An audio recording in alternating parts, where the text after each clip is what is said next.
To full mouth implant supported dentures. It is our goal to help patients feel good about their appearance while achieving optimal health. Want to learn more? Call us at 865-539-1776 to schedule an evaluation or visit us online at knoxvillesmiles.com. You're listening to FM 105.7 and AM 1340, WKGN Knoxville and W289CU Knoxville, Fan Run Radio.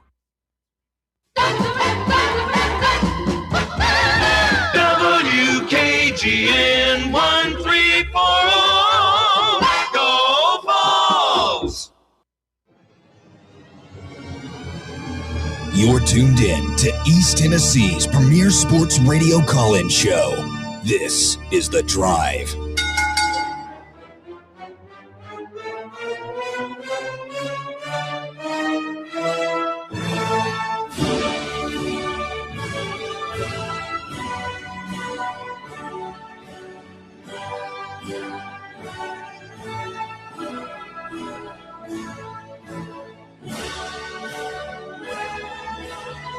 And hello, good afternoon, and welcome. Oh my God, whoever's in here has me all screwed up with the microphone. It's all discombobulated over there, Russ. You would think, almost 30 years in the broadcast business now, I would know how to work a microphone stand, but God dang it. All right. You'll be fine. Just go like this for 3 hours. Everybody doing all right?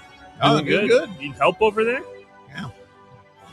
I need lots of help, Walker. Okay. I don't even think these are the same headphones. Oh my God, what's happening right now? Bob, this is bad.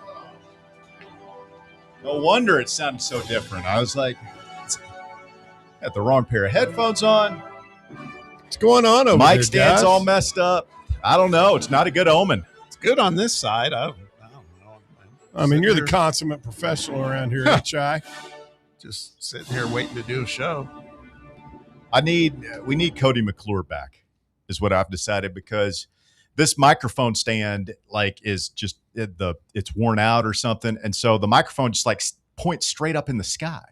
Yeah, it creates problems for me and Walker over here when it's like that. Well, I'm sorry for that. It creates problems for me too. I'm aware. But Cody has the magic touch. He knows how to fix it so that it points towards my mouth. Right. And then when he leaves, when he's gone, which is all the time now. He wasn't a near fatal accident, Russ. Excuses. It gets the microphone, nobody knows how to. Anyway, you don't care. Welcome in. Friday afternoon edition of The Drive underway here on Fan Run Radio, and we are so glad that you are with us. I had that experience coming to work today where I got here at a little after 2:30, and I roll in. I'm coming down the street, and I can see the storm. I'm headed west on Dutchtown towards the station, and I see this. I could see it's raining at the end of the street, and it's raining pretty hard. I feel like you're pointing at me right now. I am pointing west. Okay. And so I'm trying to beat the storm because I don't want to do that thing where I'm carrying all my stuff and it's pouring rain and I got to open kind of damp for the first hour. Yeah, it's awful. Yeah, clammy. And so I'm racing. It's starting to sprinkle. It's hitting my car. I'm in scramble mode. And I think I'm going to make it. I park the car as soon as I open my door. Yeah, the deluge comes. And so, yeah, I'm a little damp. A little moist. I literally preceded you by about 90 seconds. Yeah. And I could you could feel the wind swirling. I was like, yeah, it's time to go. Got to go. You were just in time. Yes. You were just in time. Got lucky. Good night. As we get, a slow entry to the atmosphere of The Drive this afternoon. Quick question for you. I'm on Twitter.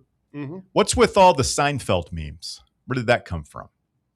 Does that have a genesis story? Or I don't know. I follow that Seinfeldism account on Twitter, so my feed's ate up with Seinfeld. They're not that funny, except for the Hot Elaine ones. Those are pretty cool. But all the George thing, I don't need that. Walker, Do you look at, you grew up in the early 2012s. Who was your first guy, you said? Dobbs? Yeah, Dobbs. So like 2014, that's when you're starting. Do you look at Seinfeld the way my generation looks at like the Andy Griffith Show? It's just a little bit before my time. I never got into it. I don't look at it exactly like that because I have watched a good amount of it, and I know that it's really good. You get all the cultural references. I get a lot of them, and I also it wasn't me specifically, but like my friend group back out west was obsessed with them. Like they had a poster of Kramer in their apartment for 3 years.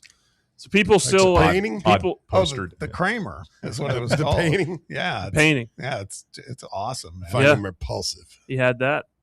When you got your first apartment or dorm room, when you first moved out of home, did you have posters? I had a few things. I remember it was like, you got to, what are the 3 posters that best express me? I remember my first roommate in college had a Marilyn Monroe wall. Really? Yeah. In the late 90s? Yeah.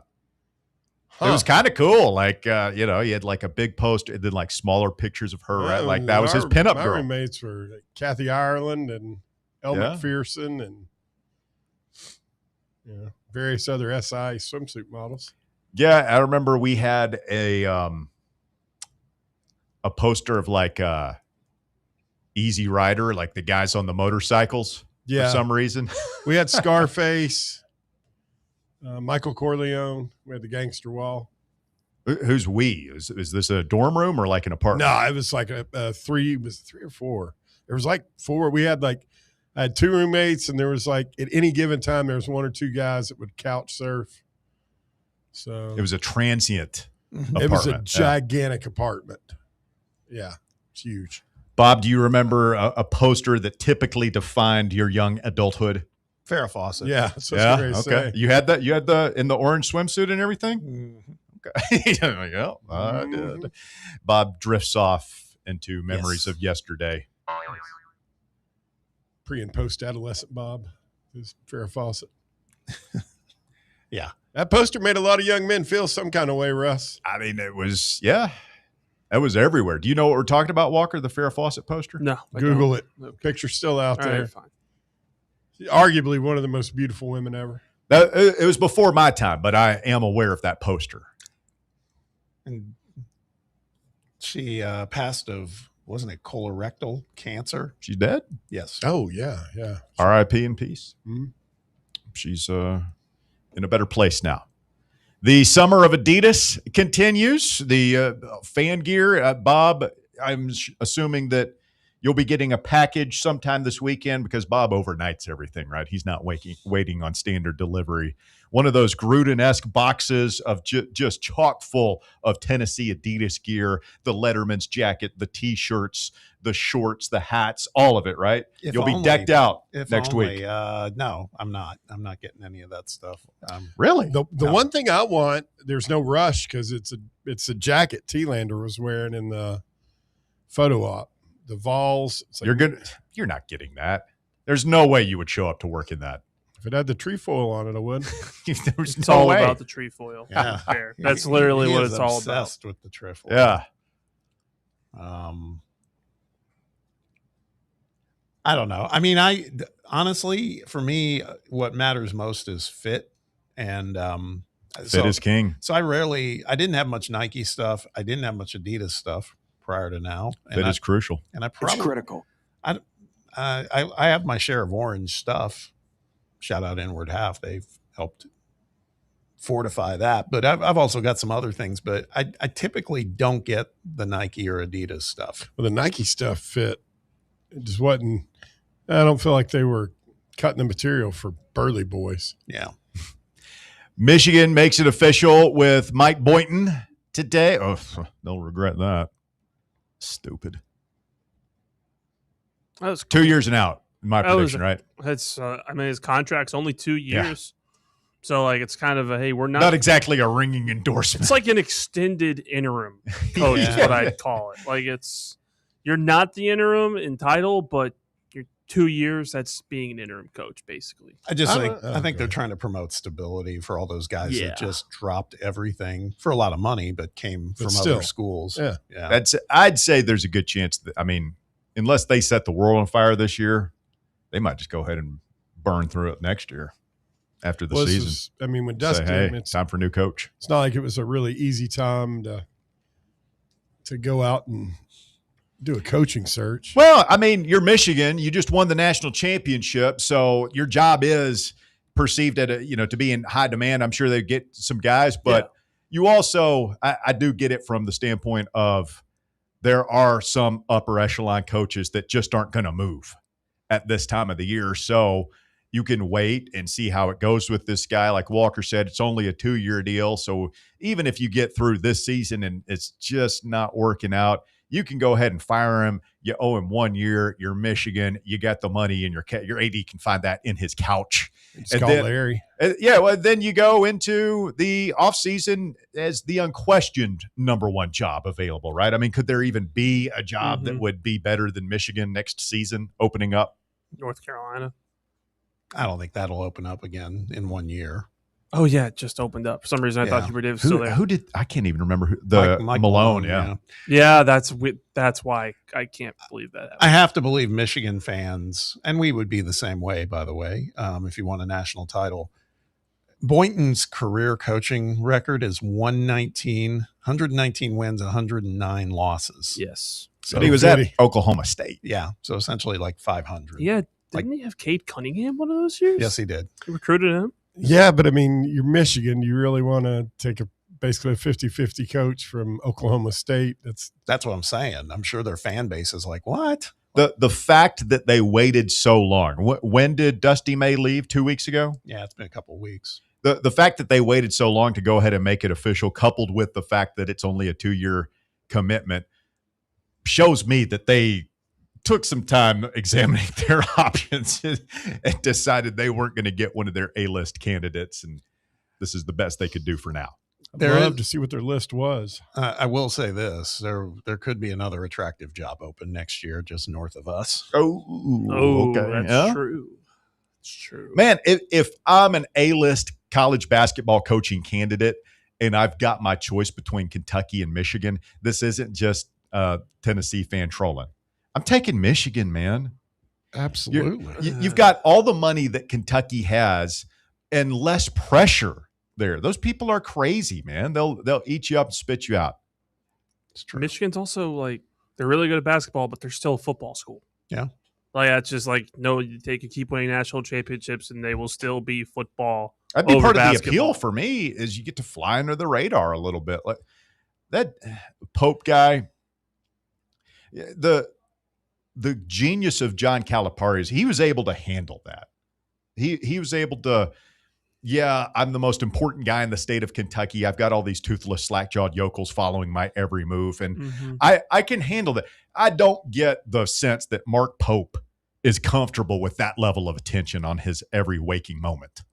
No, not if it's going poorly. Calipari basically would just ignore those people.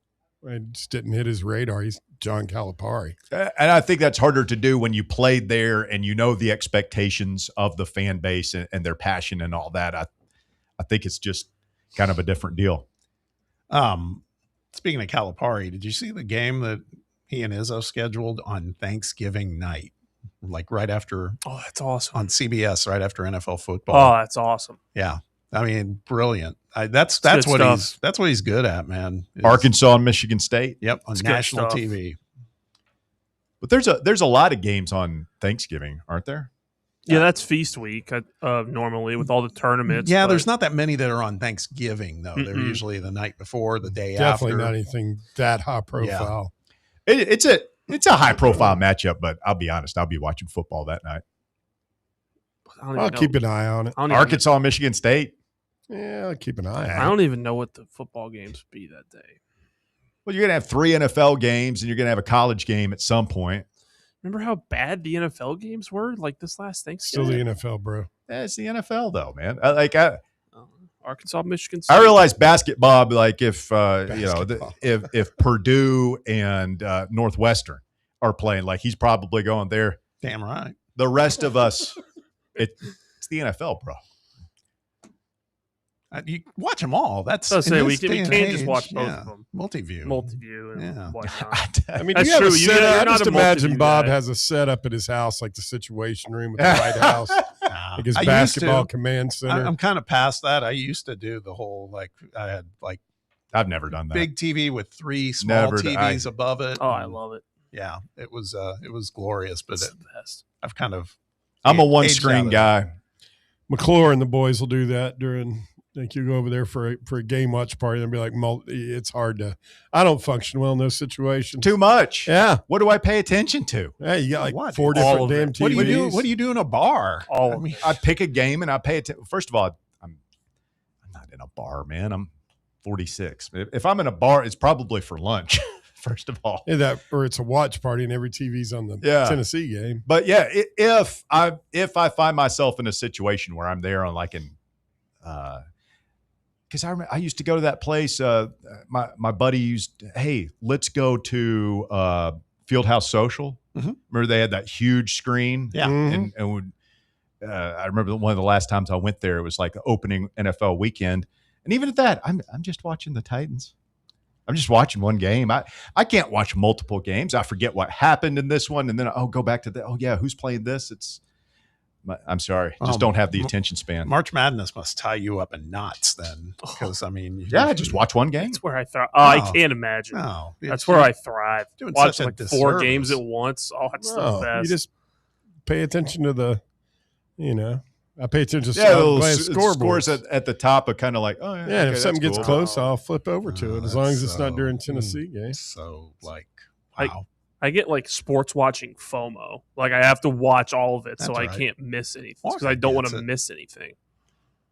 Like I don't want to pick one Couple of game and pick the sickos. wrong game, and then that one be bad and eventually have to move on. And I missed half of the good game. Just watch them both. David Gabriel George commitment date continues to draw nearer and nearer, and I see where it is inspiring quite a bit of trash talk online between Tennessee and Ohio State fans. Yeah, it's getting a little spicy, You and gotta there's be still careful there. there's still 10 days plus till Well, I mean, I think we're going to get him, as I've been saying for a while now, and it seems like does anybody think we're not getting him? Is anybody worried about not getting David Gabriel George? Oh, I'm worried about not getting him. Okay. Absolutely. So I'm If- worried about not getting him. See, I think it's done, man. I think we're getting him. That being said, even if I were the trash talking, so as a Tennessee fan, what are you going to say to an Ohio State fan? I can't but They've got what, Can't say multiple anything. championships the last 10 or so years. Last time And we played him, the last time you saw that they were pounding our eyes shut. broke Nico's helmet, twice in that game? I mean, Barry, you love yourself some good trash talk, and Yeah. especially against other fan bases. Is there anything you would say to an Ohio State fan in person Not or right now, otherwise? unless they wanted to bring up like 1995. Yeah, Cleatgate. the 95 Citrus Bowl. You want to talk about Bill Duff? Bill Duff. They're like, Bill who? Yeah. What? That Duff whole beer? team. We stomped them. Oh, your cleats were too Well, long. I think it was like 17-10. I don't know that we stomped them. Um, we did They win the had the game. Heisman Trophy winner in 1st and goal to 2. Hey, here's a dilemma for you, potentially. Oh. This is compliments of Coastal Vol on the live chat. He says, y'all think Tennessee would attract a better coach than Michigan next year if Michigan sucks and Barnes gets his Final Four / championship and retires? No, probably not. No. I don't think so. I mean, I think don't we think we'd be attract a good far off coach, of it. but yeah, and keep in mind, like some of this is just like if you're Nate Oates, is that a road Michigan would want to go down? Well, he's not going to want to come to. We're not going to want him. Yeah. Even if our job's like, we're not going to replace Rick Barnes with Nate Oates. So he's probably going to go to Michigan anyway, and we're not going to pursue him. But like if Billy Donovan, I have no reason to expect that he would want to come here instead of there. Billy Donovan's getting groomed, I think, for another NBA job. Yeah, but they've got more money than us. And that's the big thing, if I'm a coach, is just who has the biggest NIL war chest. Isn't it? But the It's not that big of a difference, though, between the amount of money Tennessee just invested in their roster and what Michigan we've got money invested in too. their roster. Look, I'm not saying our job is We don't have small Larry Ellison potatoes. money. Well, yeah, and then you just get into, as we talked about before, it feels like a lot of the money that Brick is getting is money that he's personally like asking Jim Haslam for himself. And we all know Jim Haslam is no spring chicken. So like if I'm a young coach that doesn't have ties to any of those boosters, like I'm probably looking at Larry Ellison as a safer bet for, feathering my nest than the and I don't think the Haslams are going to go away, but there's just obviously a transition coming there. Yeah. I don't know. It's just interesting because they're both schools they're both football schools over basketball school. They both have money. The only real difference in my mind is that Michigan just has a little bit more basketball history with the Fab Five and being better a little bit farther back, and that they might have slightly more money than us. That's about it. It doesn't matter. We're going to get Josh Schertz anyway. Well, that's the one. Yeah. Is if you're Josh Schertz and you have the option of Michigan or Tennessee, who's he taking? All those backstories is he loved his time here when he was at Lincoln Memorial. I mean, if it just comes down to they have a little bit more money at Michigan than at Tennessee, I bet you he'd come here. I'd like to think so. Big Ten Russ, all of a sudden, he's Is that your guy, Josh Schertz? I would love to see. Are you asking that question with a straight face right now? That's been his guy for months. We were talking about Josh Schertz in the middle of last Would you season. take silly Josh for Schertz. Would you take Josh Schertz over Billy Donovan? Yes. If you could. Yes. Really? Whoa. Yes. I would. Guy with Billy two national Donovan- championships? How long's he been removed from the college game? It's not the same A long thing. time. Yeah. I just think I think all we need to know is that he went and took this assistant's job at San Antonio, man, which he would have been a fool not to. I think that tells me he still has ambition to go coach in the NBA again, but at a higher level. I don't think he's ever coming back to college. Would you take Josh Schertz over Jay Wright?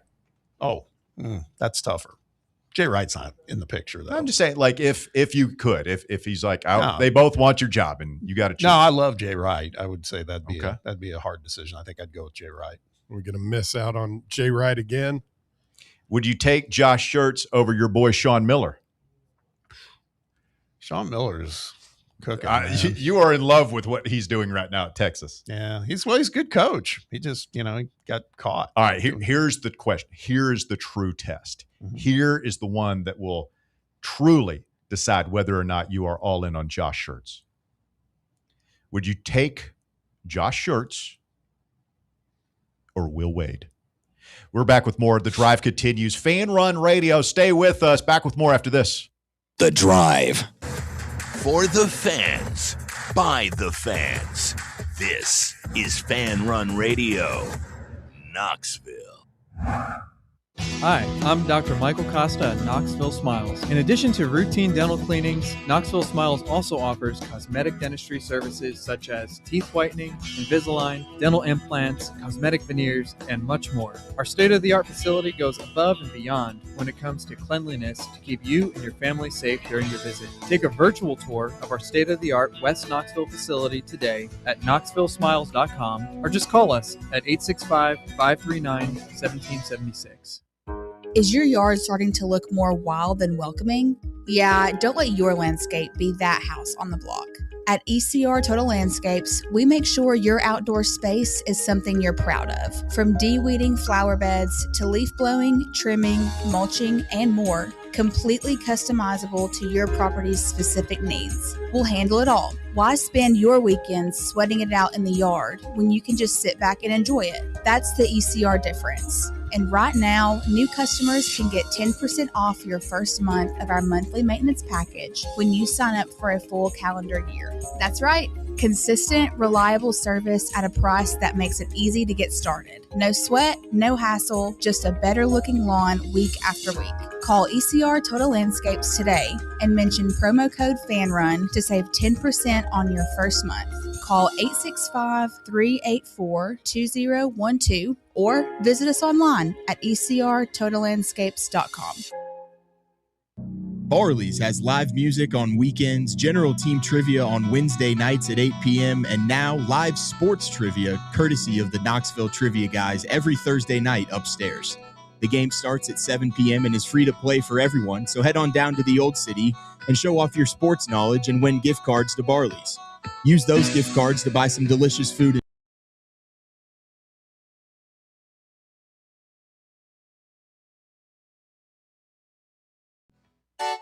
Citizens National Bank. Experience the thrill of traveling with C&B's exclusive travel program. Customers age 50 and above with a Plus Perks checking account can participate, ensuring a safe and delightful travel adventure. Take a day trip or an overnight trip. Travel domestic or international. C&B is always on the go. Citizens National Bank. Banking never felt so good. Member FDIC. Welcome to Axle Logistics, where excellence isn't just a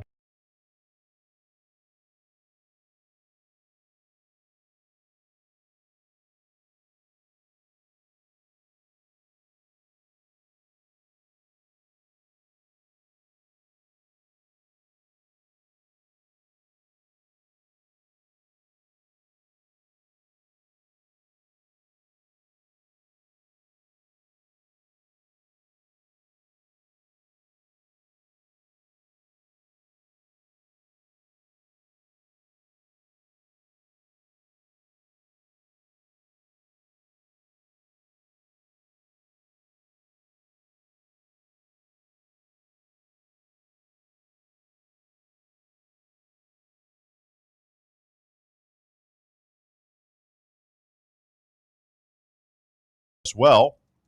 We are online at fanrunradio.com. We are on the free Fan Run app. How do you not have the Fan Run app on your phone already? Good gracious, man. Go ahead and do that. We are also live on YouTube. We are everywhere. If you're on YouTube watching, be sure to hit that thumbs up button, like, and subscribe. And if you miss anything, you go back and check out the podcast. It's presented by our friends over at Broadway Carpets. BroadwayCarpets.com. If you're doing any flooring or carpet this year, be sure to tell them Fan Run Radio sent you when you check out Broadway Carpets. 865-966-3435. Your number to get on the show this afternoon. 966-3435. As we open up the phone lines to you, new Tennessee football numbers are out. The guys want me to just tell them whether or not guys are going to be a player based on their new number. Something you like to do. You say you've got this savant-like talent. I've never heard about this talent. I'd like to learn more. I thought we did it with him at the basketball, right? Yeah. Oh, that's true. I guess I just didn't really listen. Wow. Thanks, Bob. Always appreciate the vote of confidence there. I mean, I do the same Did thing. McIntyre go from 15 to 12? Yeah, I know he changed numbers. Yeah, I feel like 15 is a better quarterback number than 12. it is. I think so. I wish all these guys would just – I feel like, an era where everybody wants to talk about their brand. I'm building my brand and all this stuff. I would like to tell them, it's like, dude, if you change your jersey number every year, that's hurting your brand because we don't know. Like when you think of Eric Berry, 14. Peyton Manning, 16. And it doesn't even have to be a legend like Tyler Bray, 8. Dante Stallworth, he was 4, right? Was he 4 or 2? 4. He was 4. Yeah. I mean, the great ones are easy to remember. That'd be a good game. Going down the list here, like Dante is great one. He's not going to the Hall of Fame. Like he was a good player that played professionally. And I would just tell him, like, look, if you're trying to build a brand, which includes now getting paid while you're in college, like pick a number and stick to it, man. Mm-hmm. Well, here's the thing is it's always the competition of in NFL locker rooms too, in college locker rooms. Like say you have guys that are no longer freshmen that want their old high school number because they couldn't get when they first got in there. So they'd switch back. These guys are ritualistic. They want one number. Yeah, but once you've been here and you nobody, I realize you're sentimental of your high school. Nobody, your college career knows what identifies you with that. It does make you wonder why GMAC, he did change from 15 to 12, but it's like, so what's the thinking there? Yeah. I don't know. I do know Faison Brandon's 11, and I love number 11. That's 11 for a QB. Yes. Ones is good. Yes. That was Dobbs, right? Dobbs is Yeah, 11, Dobbs is 11. Who else? I mean, Dobbs is the only 11 I can think of. Yeah. 11's all right. Joey Kent is my 11. Yeah. 27. That's who I'll always remember as 11. Yeah, I mean, Al Wilson is a great one, too. It's like, it's always interesting to see who, like, because we've had multiple great players for numbers, but like, if I just name you a number, who you identify that number with. I also think there's something to be said for you don't have to have a single digit number. I think that's all these guys want, a single digit, right? And it doesn't even remember, because we've got 2 players for every single digit on the roster. That would be my other thing. It's like, if you're sharing a number with another guy who plays the other side of the ball for you, well, that's not your number. Like, people will, it's hard to even remember like who was what number the past 4 or 5 years. Oh yeah, man. It's not like the old days where those guys came in and they had their number. In football, you identify a player with their number in football more than any other sport. Sure. Because you can't see their face. Right. And so you just recognize body type and number. Whereas in baseball and especially basketball, I don't know basketball numbers. Like that's always been a struggle for me to remember. Often. Here's in basketball, it's a little bit less in basketball than it is football. There are numbers that guys just don't want. Like, no one wants a random number in the 50s or the 60s. That just doesn't look good. Mm-hmm. Like, guys aren't out there trying to be like, I want to be number 79. No, everyone wants to be 23. Everyone wants to be a number in the first 10. Everyone wants to be a number everyone wants to be 14. In basketball, there's a lot of numbers you can't use. But what are the greatest wide receiver numbers? 88. 88 and 80. Right? Jerry Rice was 80. Moss was 88, right? Yeah. Or 84 in his prime. I always thought 85 was a pretty good number, too. Ocho Cinco. Yeah. Yeah, like if you're a wide receiver, I would almost rather have one of those numbers than I feel like you kind of get lost in the shuffle. Anyway, these are the important conversations you tend to have when it's July 10th and you're hosting a 3-hour sports radio program. I'll tell you what, though. There are good numbers and bad numbers. You can't tell me different. What's a bad number? Like a high number that no one cares about. Like, I don't want to see a quarterback wearing 12. It used to be back when I played basketball in high school, they would do this they'd profile you basically, like, okay. And back then they had limited numbers. You could only do ranges of 1 to 5 in each set, so 40, 50, I think that they still have those rules in the NFL. Like, you can't be, I think quarterbacks, you can't be anything over 19, maybe. Yeah. They relaxed it a few years ago. Yeah. But I mean, I would always be like 54 or 55 in basketball, and I hated that. I would be like, It doesn't look That's good. a rather nondescript number. Yeah. It doesn't look good. That's a But big boy number. 55 can be good. Charles Hathaway was 55. No, I remember that for some reason. if it's a repeating Yes. number, I think I was 44 by the time I was a senior. That's good. 44 I loved. Yeah. 33 is an iconic number for lots of different players in different sports. 77 is a good one right now. A lot of people are wearing like Luka's wearing Luka wears 77. Really? No Yeah. idea. Okay. That's coming up. That feels like an offensive lineman number to me. How Big about- offensive tackle, number 77. How about Amari Campbell coming after you wearing number 0? Agent Zero. I've always kind of liked 0. And You got two's another. When I say number 2, who do you think of, Russ? The first name that came to mind just now was Kevin Burnett for some reason, but that's probably not most people's. Oh, I was going to say either Burnett or former member of the Drive, Fred. Deuce, Fred White. Yeah, Fred White. Fred White's the number 2. I mean, that's his number. Xavier Gilliam's dropping number 2 this season. That doesn't sound good. No. You should say No. he's wearing number 2. That's true. Now, what about like you say number 1 That's a good point. at Tennessee? Like number 1 at Tennessee used to be a big deal if you got the number 1, and now they just give it out. Well, that was something Kiffin said. Okay, I'd never heard that, and I get it. Like number 1 is a unique number, obviously, but I'd never heard anything. Kiffin said that Brandon Warren from Alcoa, is he has problems, right? Yeah, I think so. Anyway, he said that he wanted number 1 and that number 1 was a special number. Or no, he was playing in 08, I think, under Fulmer, and then he wanted to switch to 1. And Kiffin told him, well, if you're going to be number 1, okay, but you better show it out there. And remember, we moved him to wide receiver from tight end. That was a whole weird thing many years ago. I don't know. I think of number 1s, I'm thinking Witten, Andre Kramer, Leonard Little. Witten and Little are the 2 ones that come to mind for me. Yeah, those are the 2 big ones. I'm a little bit older than you, so I remember when Andre was wearing it. Did Witten switch from a higher number? I don't know, because remember, what did he start off as? I want to say he was a different number when he didn't start off as a tight end. That was remember that whole deal? Well, he didn't like it. Yeah, well, he was and he would have been a great defensive end. Oh, I mean, if he came up now, I don't think they'd switch him to tight. I don't know. Maybe they would. I think they would, but my point, like, he was a great player coming out of Elizabethton.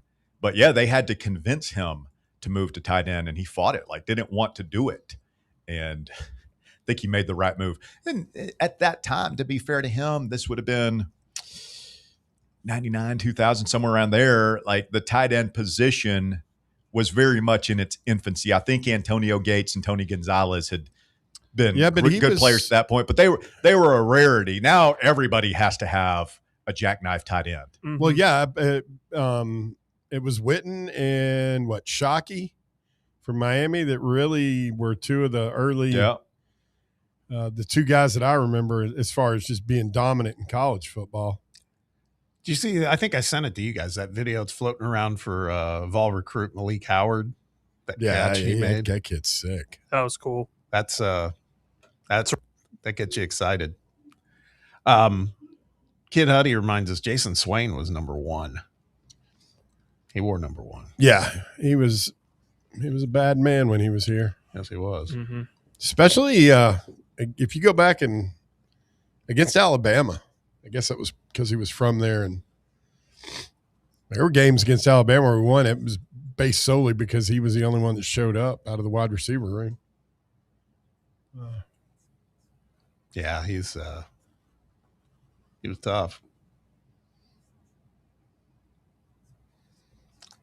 Oh, you guys go ahead and talk quietly among yourselves. Sorry, I was sending a text to you, Walker. You should be getting that right now. 865-966-3435 is your number to get on the show this afternoon. Let's talk to Bud in Savannah, our guy Bud. I hope the Bobby Majors interview lived up to your expectations last night, Bud. Oh, it does. It's always a joy to hear him. I think Jason Witten was 82 for the Cowboys, and he may have been 82 part of his freshman year, but I think he was number 1 all his playing days in Tennessee. Yeah, he did go to 2 numbers. He was good, man. I remember being so disappointed when everybody thought the Colts were going to take him in the first round that year, 2001, and they took Dallas Clark, which ended up being fine. And Witten, I don't think Witten went until like the 2nd or 3rd round. Like, he fell in the draft, but it worked out fine for him. Let me give y'all some numbers that y'all need to remember. Y'all need to write these down on the wall. The number 92. Reggie White. My dear, and my other friend, Big Al. Albert Hainsworth. Yeah. 92. Albert Hainsworth. Dear friend of mine right now. That's 2 of the best. That was the worst the last 92 I think anybody wore was Albert. How's he doing, Bud? He's doing well. I talked with him yesterday, and I'm trying to hook him up. I would like to hook him up with y'all, get him on your show sometime. Y'all give me the okay. I mean, we're just going to make you our producer and let you book the show from now on. No. I do this out of the love of the game, and how blessed I am. The Lord's blessed me to know probably a couple of hundred. And I know them all the way from George Cafelgo to Leonard Kaufman when they was alive. I'll tell you what, I've been blessed beyond my wildest dreams. I have to pinch myself. Because I got to eat dinner with Leonard Kaufman and Al Rotel at the same table and at the spring game. And Leonard Kaufman was the fullback linebacker on the 39 team who shut out everybody. And I got the last interview that George Capigo gave before he passed away. And talking to him was, you think it's hard to believe you're really getting to talk to when you're a Tennessee football fan. Did you get to talk to these people? I got to meet them and really a joy. Outstanding. But I was going to tell you about 44s. We've had a lot of good 44s at Tennessee. Besides Bobby Major, Chuck Webb was a good 44. Ooh, that's good. Chuck, 44 is a good running back number. Tom Rathman back in the day. That was usually a fullback number. Yeah. Wasn't Reagan's 44? Yeah. And numbers, I was a union pipe fitter, so numbers has been my life all my time. And I was 20. They used to be, y'all remember John Hadle that played for San Diego? I'm probably way before younger at the time, but he was number 21. Doug Flutie was 22. So I don't know how but there was a period in NFL where the certain players had to wear certain numbers. Yeah. It couldn't go above that. I remember, Heath Schuler was 21 in college famously and had to switch because he couldn't be a number 21 in the NFL, and he went to 5. And I think that's where he lost his powers personally. Yeah. I caught when I was blessed enough when we beat Florida back. I got to go when we beat Florida down in the swamp. Spurrier's last game, he played there and got beat. I got to fly down there and fly back. We stayed at Tom Black Park till 6 o'clock in the morning. And that's one of the greatest joys I've ever had as a Tennessee fan. And then I was sitting in the end zone when Johnny Jones come running into my lap in Legion Field. I mean, in Knoxville in 82. You're like the Forrest Gump of Tennessee football. You've been at all these famous moments. I've been blessed. I've been blessed beyond how about the grass, pulling up the grass up at Notre Dame. I got friends who, that was one of the best games we ever had. We come back and beat them. Oh, yeah. We blocked the field goal with his butt. Jeremy Lincoln. Back into that. That's one of the greatest field goal blocks I've ever seen in my life. But I've had a lot of good joy. Hey, man, we appreciate you listening and calling in. Have yourself a wonderful weekend, my friend. Bud checking in from Savannah. He drops off. That creates lines available for you this afternoon at 865-966-3435. We are going to check in with the Cookie Man in hour number 2. Major League Baseball draft starts tomorrow night. I saw where they're saying this first round is kind of wide open. None of the experts can get a really good bead on. Well, I hope so, because just as a Braves fan, I keep seeing all these mocks that have us taking Tyler Bell, the shortstop from Kentucky, at number 9, and I don't feel good about that.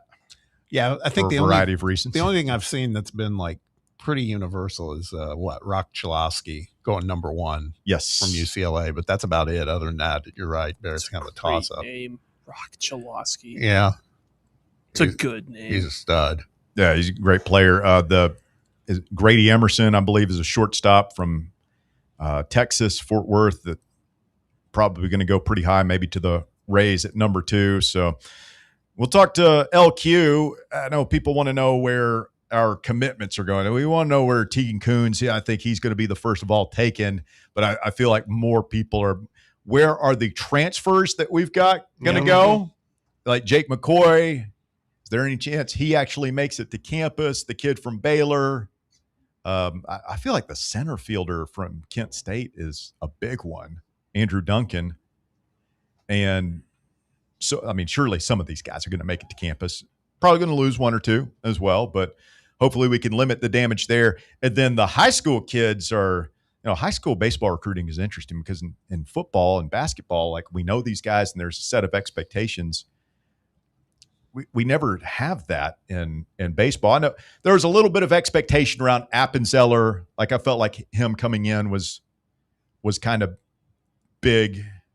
We knew he was going to play right away, but for the most part, like, guys just show up and you're like, okay, this guy's pretty good. So we're going to lose a bunch of our high school commitments to the draft. There's no doubt about it, including Jared Grinlinger, who I'm looking at a ESPN mock right now. They've got him going 6th overall to the Royals. He's so cool. So yeah, he's probably not coming. Yeah. But there's a couple that are borderline, and it just depends on how much money they get offered and what we have to offer and how high they think they can climb between now and the next time they're draft eligible. Logan Quinton follows he does a lot of draft work with some other services that he writes for. So he's about as plugged in, and he interviewed Joe Doyle from Baseball America yesterday, who's really plugged in on this stuff. So he'll have some interesting stuff to share with us coming up in hour number 2 for you seam heads out there. We got to take a quick time out right now. Hour number 1 of The Drive, absolutely flying by on this Friday. Stay with us. We're back with more right after this. The Drive. Big Orange Country's home for sports. This is Fan Run Radio. What kind of day is it? It's a White Claw day. Grab a pack, grab your friends. Everything else in life can wait. Your friends shouldn't. Let's go. White Claw. Grab life by the claw. Please drink responsibly. Hard seltzer with flavors. White Claw Seltzer Works, Chicago, Illinois. Where are the best ribs in the Volunteer State? Rickard Ridge. Who has the best barbecue catering packages in East Tennessee? Rickard Ridge. And where is the most beautiful setting to enjoy a meal with family and friends? Rickard Ridge. Rickard Ridge Barbecue. Just a quick ride up I-75, take exit 134, hang a right, and Rickard Ridge is on your left, just inside Cove Lake State Park. Vol fans, reimagine your home at Broadway Carpets and Flooring for any remodeling or building needs. With a variety of carpets, rugs, hardwood, vinyl, and stone, Broadway has all the flooring and installation options you're looking for, including pet-resistant products like Pet Perfect Carpet from Shaw Floors. Visit their showroom in downtown Knoxville or the location in West Knoxville located on Kingston Pike near Pellissippi Parkway today. Blackford Veterinary Surgery Referral specializes in surgeries not regularly performed by your pet's general veterinarian. They're currently accepting referrals from vets all across the country.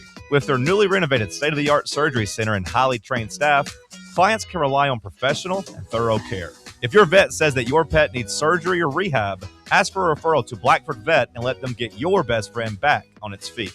Located conveniently in West Knoxville. For more information, visit blackfordvetsurgery.com. We really need to get some branded stuff. Shirts, hats, promo items, something professional. I mean, we could just find a website and order a bunch of it ourselves. You could, but you're taking a big risk. You don't know the quality, the fit, the timeline. It's a roll of the dice. Yeah, I guess. But isn't that how everyone does it now? Not the ones who actually care about how their brand looks. Look, if we're putting our name on it, it needs to be done right. We need SM Athletics. SM Athletics? Yeah, they specialize in working with businesses like ours. Apparel, hats, promo gear, but real, customized stuff. They actually care if it turns out right. Probably a lot better than getting stuck with 100 t-shirts with crooked logos. Exactly. Plus, they'll walk you through everything. Sizing, colors, material, so it matches the image we're trying to build. Makes sense. What's the name again? SM Athletics. Trust me, if you want to look like a real company, not a flea market stand, this is the move. If you're serious about your brand, work with people who are serious about getting it right. SM Athletics.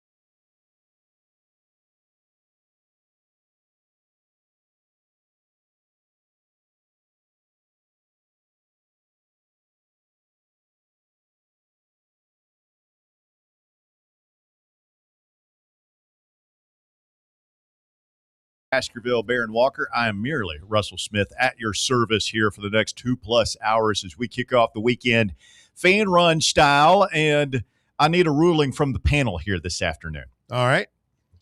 So I'm out on my walk earlier today, and it's steamy out there. My walk, jog, my jaunt. Oh yeah, man.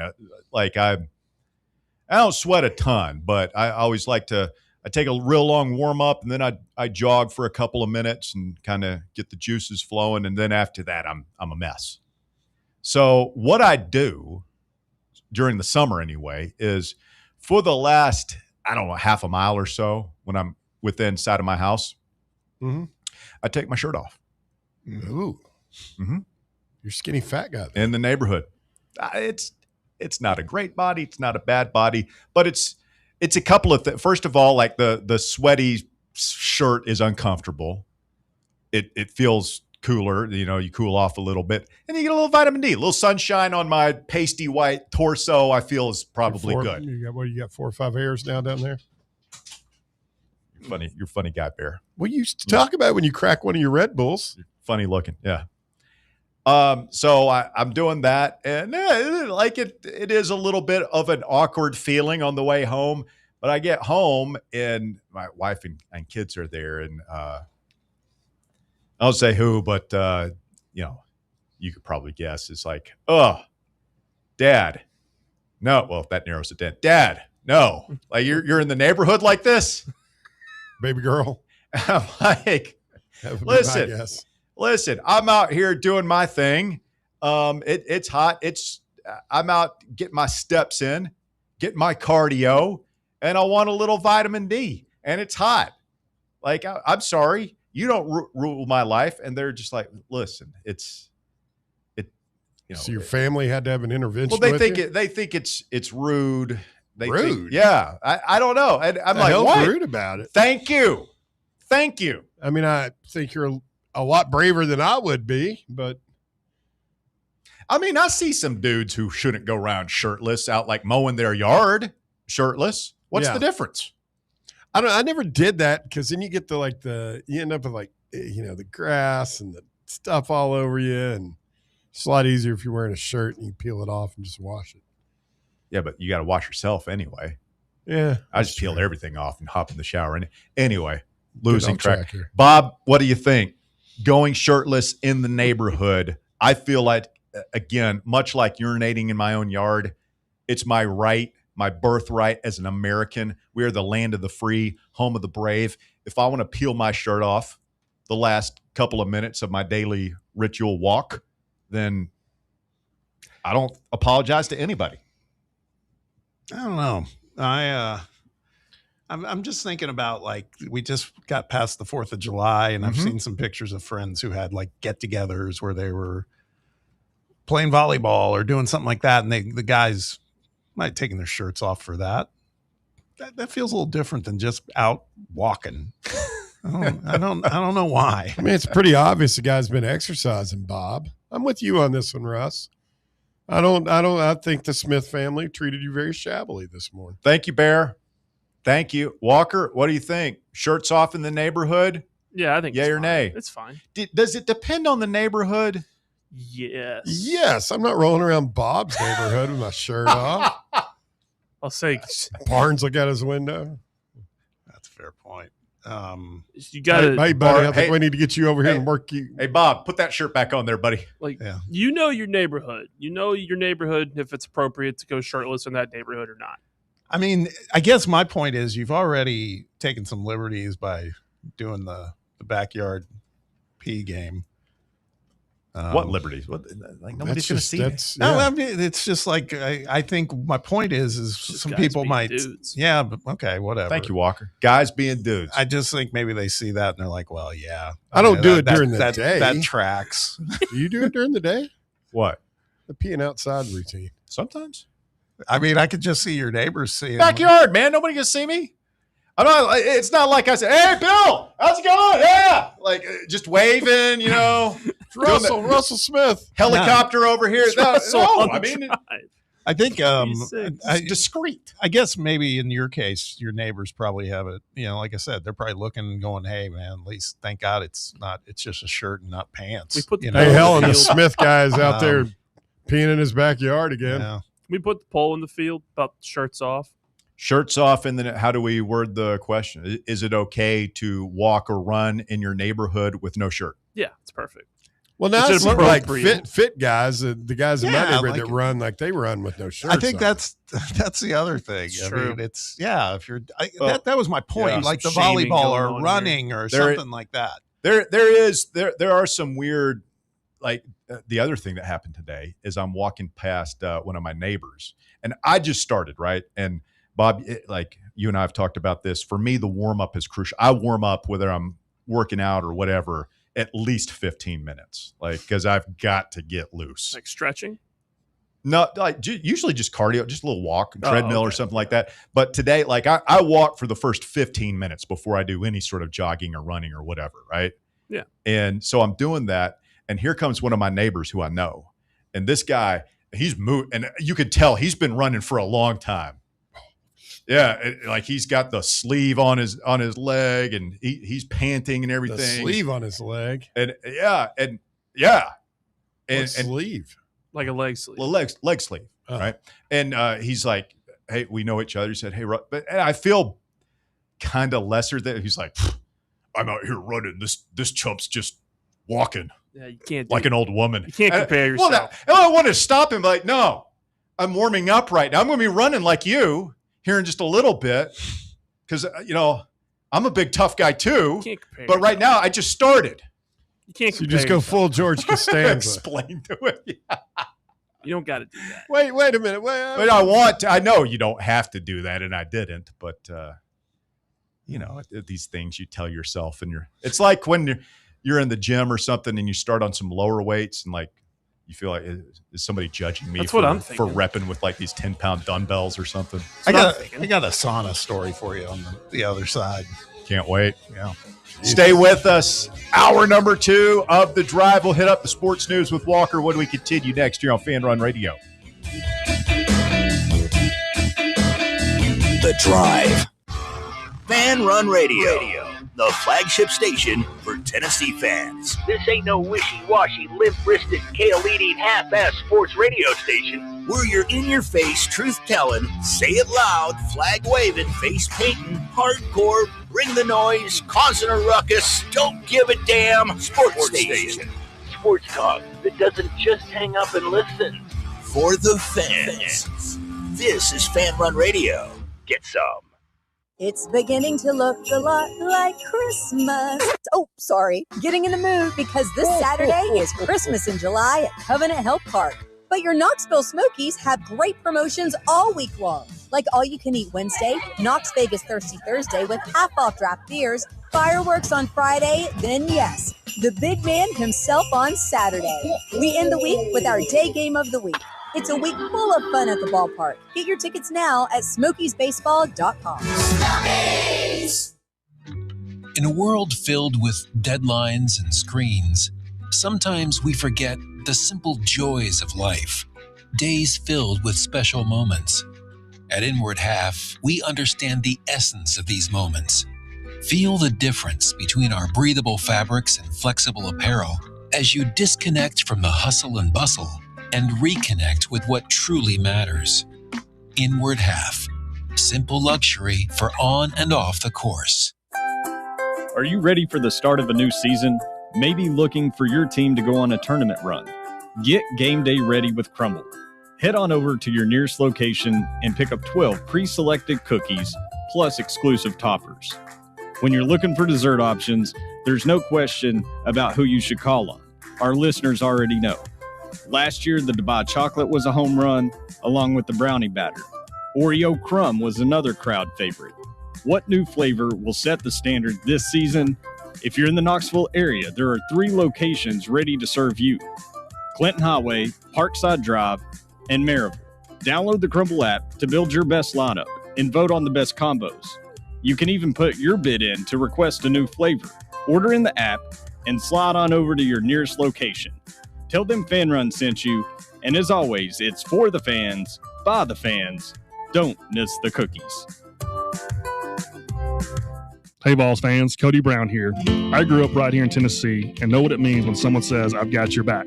That's why you can trust Farm Bureau Insurance of Tennessee. Whether it's your home, your vehicle, your family's future, or the business you built from the ground up, we will show up for all of your insurance needs.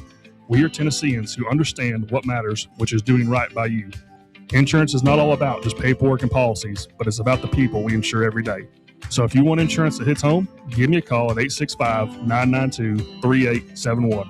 Go Vols. You're listening to FM 105.7 and AM 1340, WKGN Knoxville, and W289CU Knoxville. Fan Run Radio. Hey, Pack Rat. Yeah, you. Are you moving cross country and you just don't know who to call? Call us right now. Listen, you've probably seen one of our containers in your neighborhood, but did you know that we can help you move anywhere in the United States? It's real simple. We'll drop a container off at the location you tell us to bring it to. You pack up your valuable possessions at your leisure. They stay safe right in your home. And when you're ready, call us. We'll come and pick up the container and give you a scheduled date of when your furniture and the other possessions will be at your new home. So if you're moving across country or across town, be a Pack Rat. Join the Pack Rat family. Call Pack Rat right now for your free quote. See y'all later, Pack Rats. Call 800-965-1298. 800-965-1298. 800-965-1298.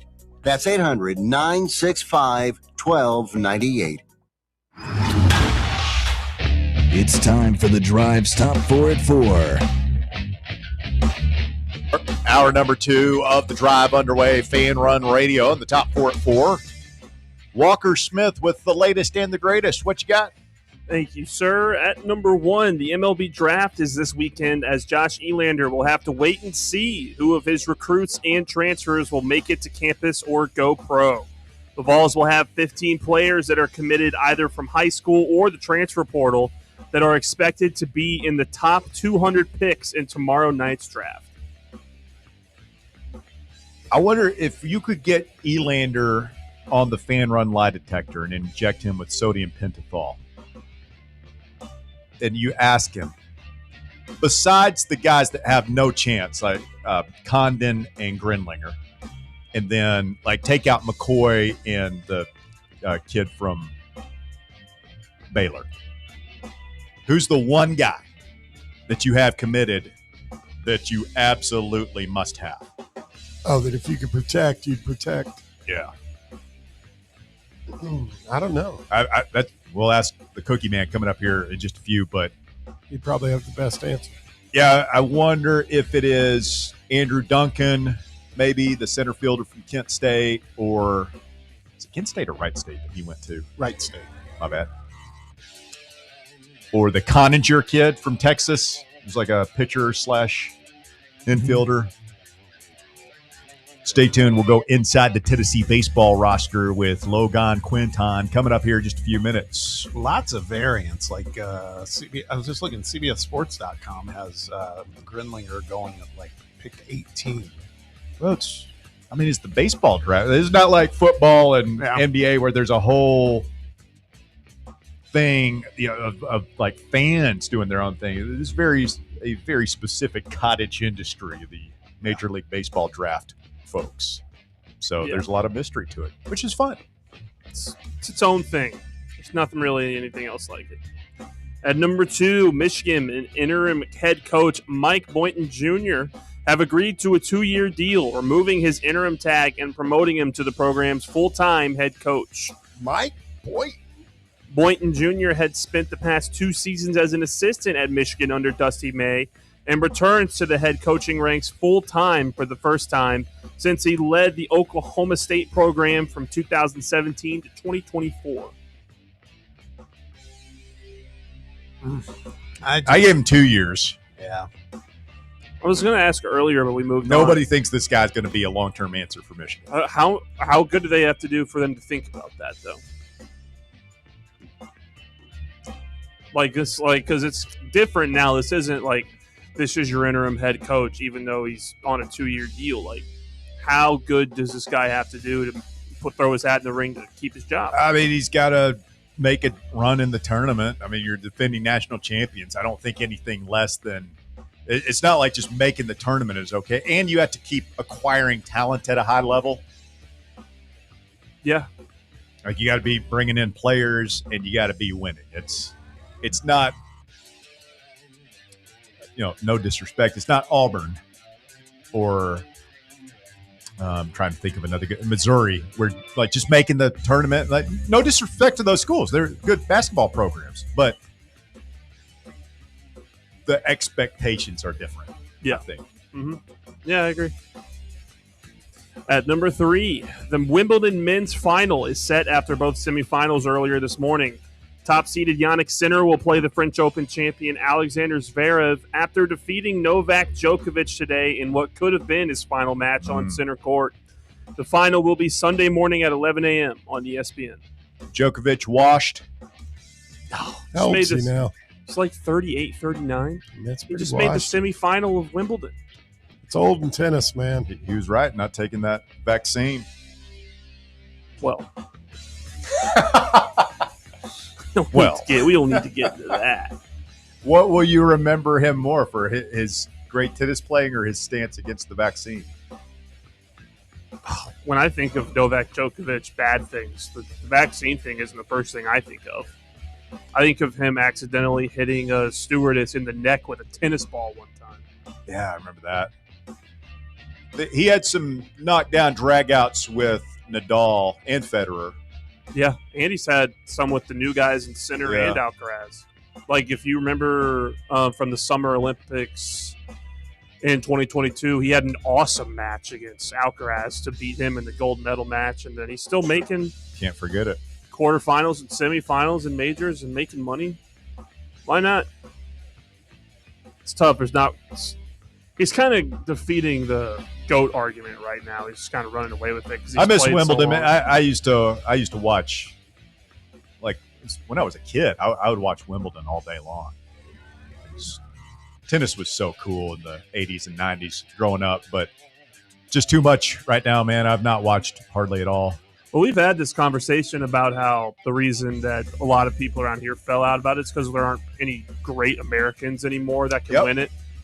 Like, Well, back that when you were watching Agassi-Sampras rival Yeah. growing up was so cool. And even before that, like Jimmy Connors, John McEnroe, Bjorn Borg, Michael Borg Chang. McEnroe. Well, we're talking about American players. Michael Chang, Jim Courier was a great player in the 90s, and there was just, I mean, who's the best American right now? Taylor Fritz. Probably Taylor Fritz. him or Ben Shelton. He may freak out anymore. There's no personalities either. Tiafoe's good too. Yeah, Francis Tiafoe, but like they're good, but they're not. Who gonna was win the Wimbledon. Australian guy that was a handful? Nick Kyrgios. Nick Kyrgios. He's pretty much a done. nut. He's done now though. Yeah. He's doing more You got to have a broadcasting. nut Yeah, in tennis. there aren't really any of those right now. It's weird because there's only like a few good guys, but it's what it is.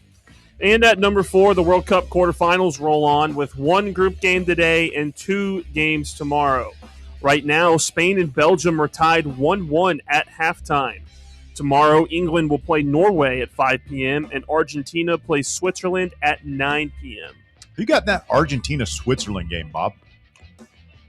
I like Swiss cheese. I think I'll go with Argentina though. So, okay, so you're going to take it's going to be hard for Switzerland to beat both Argentina and FIFA at the same time. Yeah. Oh, man. It's been... When's that game happening? 9 tomorrow night. Tomorrow night. England Norway at 5 is going to be a better game. Somewhere there's an alternate reality where we are playing Spain right now and going toe-to-toe with the European giants. We're somewhere watching the game. I did see that Mbappe goal. Oh my god, the hook. Oh my god, he's on pace to be the best World Cup player ever. Like, he's really close to it. You don't like him? I don't like him, but he's pretty impressive. Obviously, as a player. Like, I think he's gonna break every World Cup goal record there is. He's incredible in the World Cup. How many World Cups has he got? 1. And he's probably going to win another one this 2 year. finals. It's probably going to go to 3 Tell finals. me when he gets 3. Okay.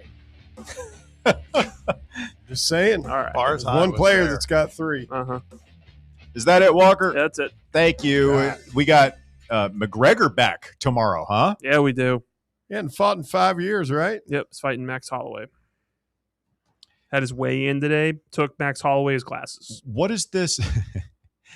Is Holloway's the guy he fought when he had the like the awful weight cut where he looked like a concentration camp survivor at the weigh-in? Mm-hmm. I think I don't remember how that fight went. I think he beat Holloway. That was at like 135, right? I don't know And what they're fighting at now. This is not that. This is 155 or something like that. I don't know what the weights are. All I know is that he's fighting. I'll probably watch. I mean, it'll be a good double feature or something. I mean, honestly, it probably won't start till like midnight. So you can switch right from that Argentina-Switzerland game to the fight probably. Be great timing. There you go. Thank you, Walker. 865-966-3435 is your phone number to get on the show this afternoon. Would love to hear from you as we go open lines this segment. Logan Quinton, the Cookie Man, coming up next segment here on The Drive. So they released the football roster, I guess, for the upcoming season, and everybody, you got new numbers, you got new weights. Yes, and so I see where Sylvia, weights, notable weight changes, courtesy of Ryan Sylvia, RockyTopInsider.com from the 2026 roster. So these are guys who were on the roster last year, and the big weight changes. The biggest weight change was not George McIntyre. It's not. Christian Gass, the freshman defensive end last year, has put on 28 pounds. He's gone from 217 pounds to 245 pounds. I knew some guys in college who put on 28 pounds in their first year. Yeah. But I don't think it was the same regimen. You don't think it was all muscle? That's a lot of muscle. You don't think it was the deer antler spray? I mean, I don't know if it's all muscle with Christian. I think when you come in and you're 217 and you're playing that rush end position, and most of those guys are in like the 245 to 260 range, I think they probably put you on the seafood diet where you seafood, you eat it. I'm sure they're working out, and most of it is muscle. I don't. But they still. I know what you're talking about. I think it's like, dude, you want to go to McDonald's? Like, go to McDonald's. Like, you need calories. And it's some of that stuff they do. Like some people wouldn't believe it. I used to work with a guy, Mick. He played defensive tackle at Colorado. He said they would, because he could not keep weight on, and he said they would wake him up at like 2 a.m. with like 4 peanut butter sandwiches. The Emmanuel Mosley plan. Yeah. Back in the day. George McIntyre, 195 last year. He's up to how much do you think McIntyre's tipping the scales at these days, Bear? How much they're going to – I think, honestly, probably 205. 205? What Walker, have you seen it? Yeah, I've seen it. Oh, have you seen it? Okay. I've seen it. He's at 208. So he's gained 13 pounds? Yes. It's not bad. It's pretty good. The goal was 210, so he's almost there. What, 6 foot 6.5? That's like one trip through the Taco Bell drive-through. Not for he can't eat Taco Bell, apparently. That's the problem, man. Oh. Speaking of which, the Enchilito's back, everybody. The what? The what? The Enchilito. What is Taco that? Bell. The hell is an enchilito? It's basically like a big giant enchilada. Maybe I wouldn't recommend it eating. Is that a burrito? No. It's like an enchilada. What's the difference between a burrito and an enchilada? Burritos where you stuff everything in there and it's rolled up, but in like an enchilada enchilito, it's like stuffed, but then it's got like the red sauce on it. And it's just kind of folded. It's not tightly wrapped like a burrito. Yeah. You eat it with a fork. I love enchiladas, man. Yeah, I do too. I'd destroy it. Whole pan. Deshaun Brame went from 230 to 240. It's pretty good. Pretty good. Feel like a tight end. You probably another 10 pounds to go. Yeah. But he's got to be able to block. Going to his sophomore year. He'll get there eventually. Got to be able to block. Ty Redmond, who was so good as a true freshman defensive back last year, went from 192 to 200. Deshaun Bishop up to 215 pounds from his 208 listed playing weight last year. That's pretty good. Beaver. A little bit more muscle on him, a little more durable. Beaver packing on some pounds. All right, Bob, the people want to know your sauna story. That's what I was getting ready to say. You're not getting off the hook for that one. Well, I've been so I think we've talked about this before. I like to do the sauna. Gets rid of the love a good sauna. Gets rid of the brown fat, as they call it. Does it? That's what they say. What's the brown fat? I don't know. It's like the stuff that's bad inside your body. They say sauna is really correlated. Like that's one of the best things you can do. It's really correlated with longevity. Yeah, it's good for your joints and spritz. everything else. But your cardio. Because I used to do the steam, but the dry heat's a little easier to navigate. They're both hot. Where do you sauna? Do you have one in your house? No. They're pretty, like, you can get like just little temporary saunas now, like in your home for less than $1,000. No, my son's actually got one at his place in Florida. He built a little red light one, like a red light sauna type thing. So that's cool. Built it? Yeah. I mean, well, he went and got like a little booth, and then Bob's son is handy. He can Yeah. work on cars. and stuff. much handier Really? than me. Yeah, he's a handy kid. Maybe loan him out to us. No, that's not happening. It's not an indentured servant. Here, take my butler for the Yeah. weekend. No, I was doing the sauna, and I like to go in, and it's kind of you just kind of mind your own business, right? Yeah. Take the phone in, maybe put some earbuds in. You take a phone in a sauna? Yeah, you go like 15 to 20 minutes. Yeah, you got to be careful though. Yeah, that's you'll Don't know. reach your phone. The phone will shut off. It's what Yeah. mine does. It just shuts off. It doesn't like explode or anything. But anyway, I don't know how I feel about like extended conversation in the sauna. Now I know there's a lot of TV shows where they do scenes like that, and I guess if you're like really good friends with somebody, Sure. that's one thing. But when it's people, Strangers, just yeah, there was a lot, and then I've seen another one. There's been another instance just recently where a guy comes in there wearing the earbuds and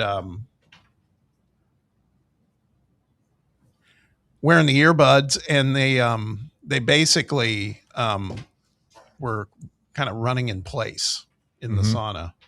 And then doing squats. And He was doing workouts in the sauna? Yeah, just like I said. Oh, you can't do running in that. place and then doing some squat action. And by the way, you're not usually fully dressed when you're. You can't do that. Oh, okay. So you can't do that. Gonna look at the old undercarriage there.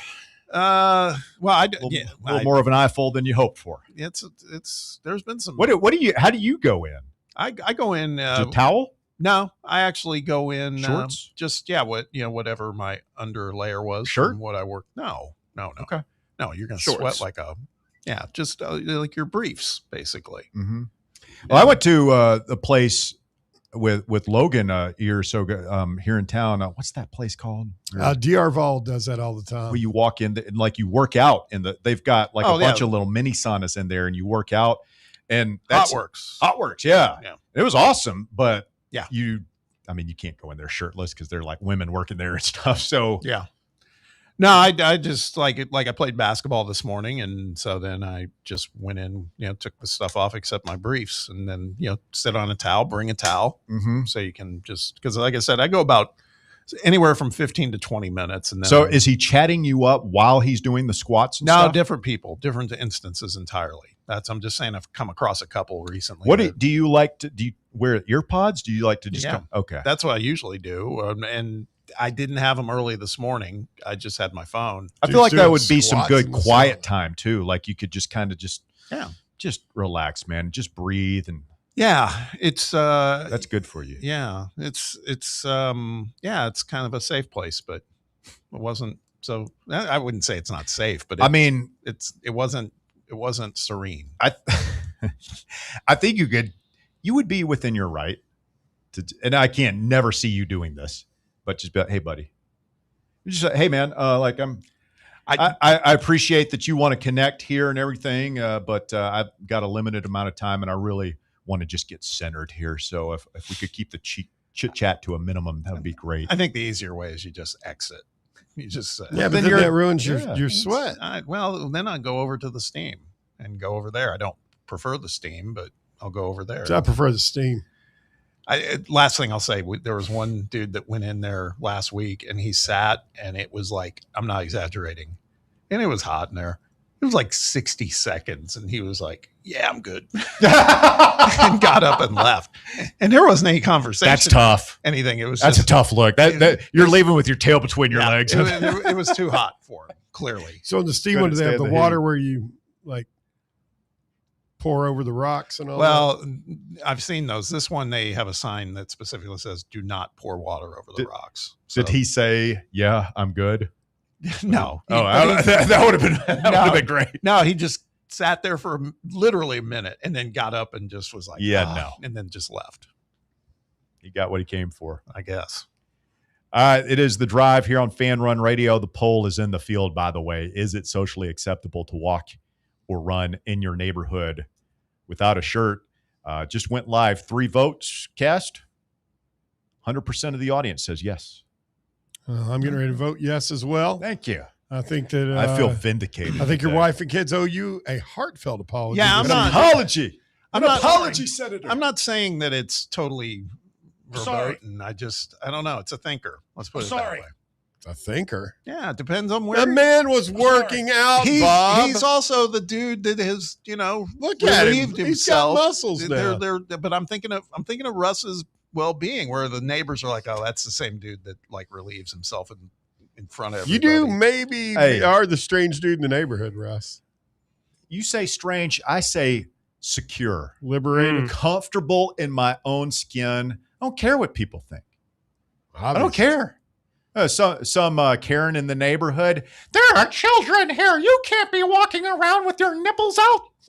Jesus. I'd be like, yes, I can. Call the police. Call them. Call a neighborhood meeting. Put something in the neighborhood face group. I feel like Chat. your family should have supported I don't you. care. I don't care. I live here. I pay my taxes. It is funny. That I'll wear a shirt when and where I want to. You walk around the house without a shirt on? I walk around the house in less than that. Oh, wow. One of those places. Sometimes you're getting ready to take a shower and you realize there are no towels and you got to go downstairs and get one from the laundry. And you almost knocked yourself out doing that one time. I know we got to get to a break.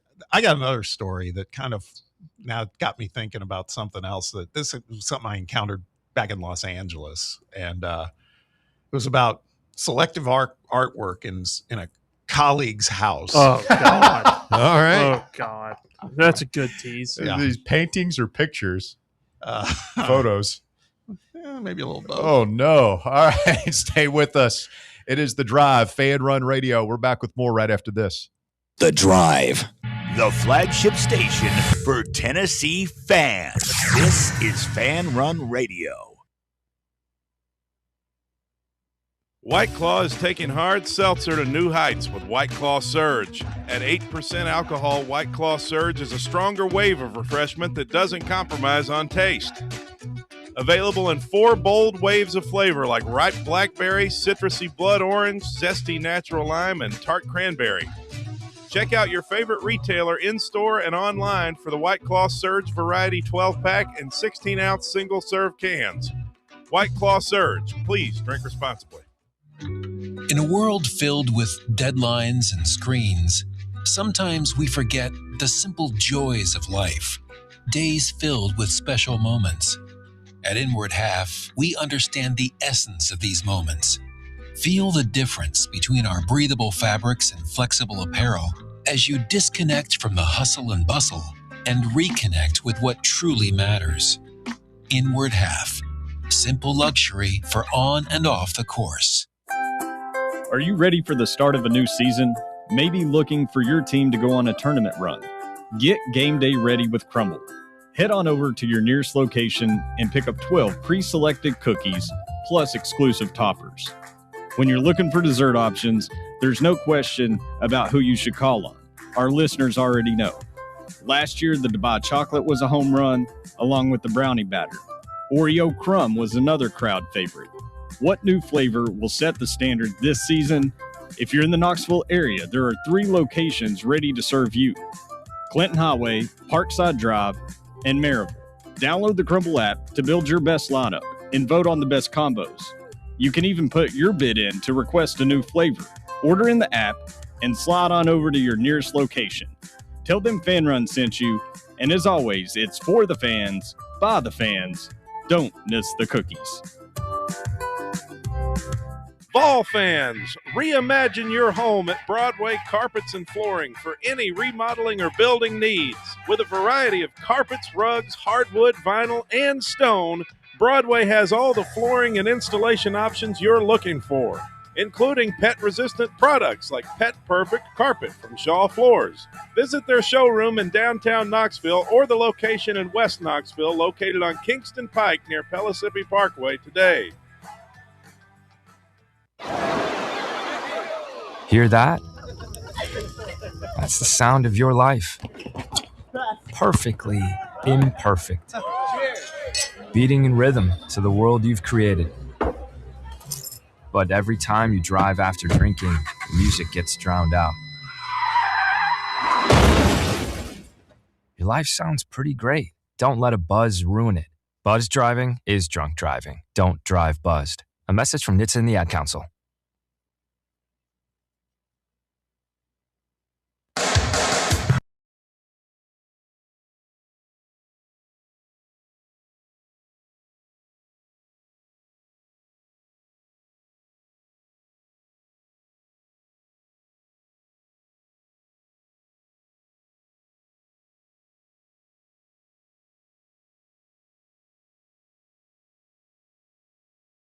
Hurt. 75% of the audience says yes. 25% of you are prudes.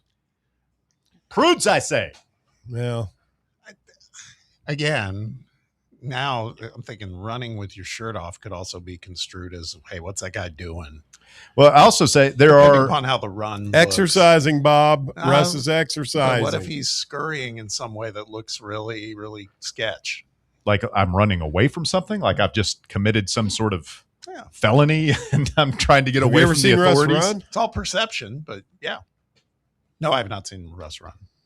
Have you? Yeah. Where? He stalks various you from time to time. fan run, like the basketball thing. If that's not basketball running is different than running, especially half court basketball. Yeah, you want get a good stride going and everything. A long strider. Well, the other thing here, Bear, is I work. You know where I live in the epicenter of several high schools, and so it is very. What? No, it's not going where you think it's going, okay? I'm not on any sort of registry or anything. It's fine. No, it's just the way you said it. But there are oftentimes, like, there are groups of kids that I guess they're cross country or track or something, and they'll run, like young high school kids. Come barreling ass through the neighborhood. Well, yeah, and they'll run with their shirts off all the time. Well, they're, number one, they're athletes, and number two, they are athletes. I mean, they're athletes. Yeah. I don't look like that. No, you don't. But I don't care. Our next guest, she's bronzed Adonis. Statuesque.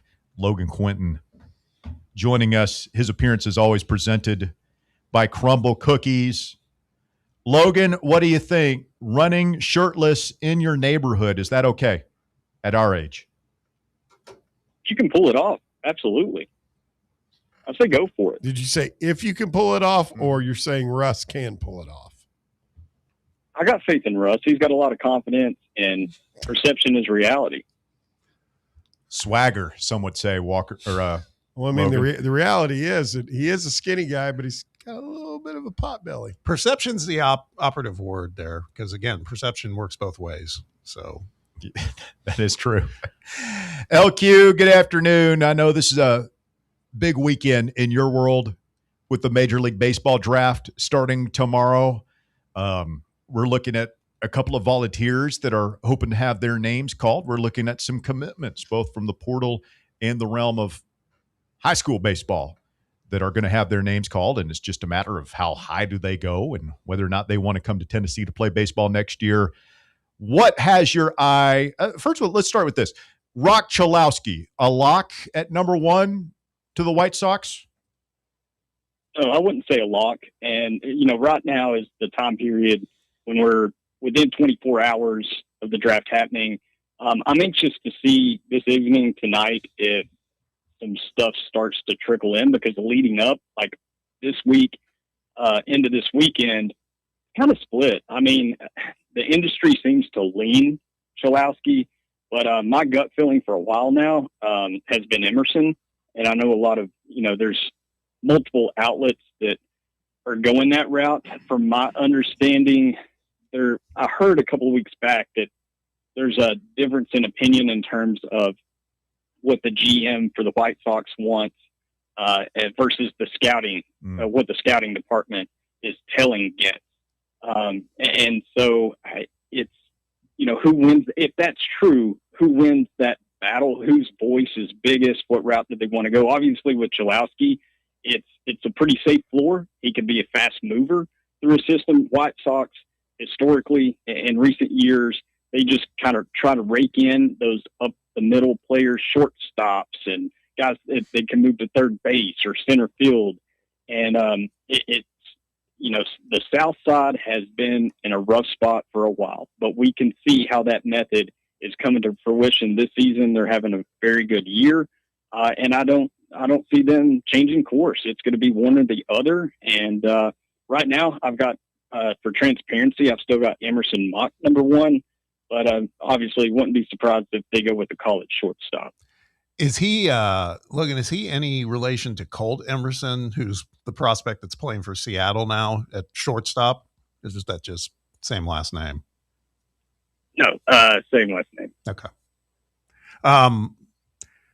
Let me ask you this, because it feels like, you broke that down between Cholowski, Emerson, Von Lackey, the catcher from Georgia Tech that seems to be right up there in the top three. And then the fourth pick is the San Francisco Giants and our guy, Tony Vitello. Mm-hmm. I'm looking at some of these. CBS is projecting Jacob Lombard, a shortstop out of Florida. I'm just looking who's the Giants have Eric Booth. They've got them at ESPN. They've got him projected at 4 out of Mississippi. What do you think? I mean, it's with what we're seeing with the Giants, they just need, there's a runway here, but they need a lot of everything, right? Yeah, they're in a unique position. I think the top three, I would be shocked if it's not Emerson, Cholowski, Lackey, but if something does happen differently, let's say the Tampa Bay Rays go with Jacob Lombard. He is the other prep shortstop that's lauded almost as much as Emerson, but the question with Lombard is his hit tool. He's a phenomenal athlete. There's no question about the defense or the power. There's some question about the hit tool, but he comes from a background with his father. His brother George was a first-round pick for the Yankees. Like, he has some lineage there, and I just can't help but think that that's going to help him, even though there's some question marks, because there's been some rumors that maybe he slides down towards the back end of the top 10. So if the Rays were to go that route, that's their type of player. They love up-the-middle players as well. Let's say the White Sox take Emerson and the Rays take Lombard. I think the Twins are probably dead set on Lackey because they have a taste for just phenomenal athletes. They took Kalen Culpepper. They drafted a player like him last year. And then they have a history of just going for guys that are super athletic, that can play multiple positions. Von Lackey is an offensive-minded shortstop, but he can play anywhere on the field, really. And so I think they're going to buy the athleticism and the bat there. So if that happens, I mean, look, there's rumors of, Buster Posey wanting Rock Cholowski very desperately and willing to pay a pretty penny for it and go over slot, way over slot. And that's the problem is the money. There's a huge gap between 3 and 4 in terms of the slot bonus.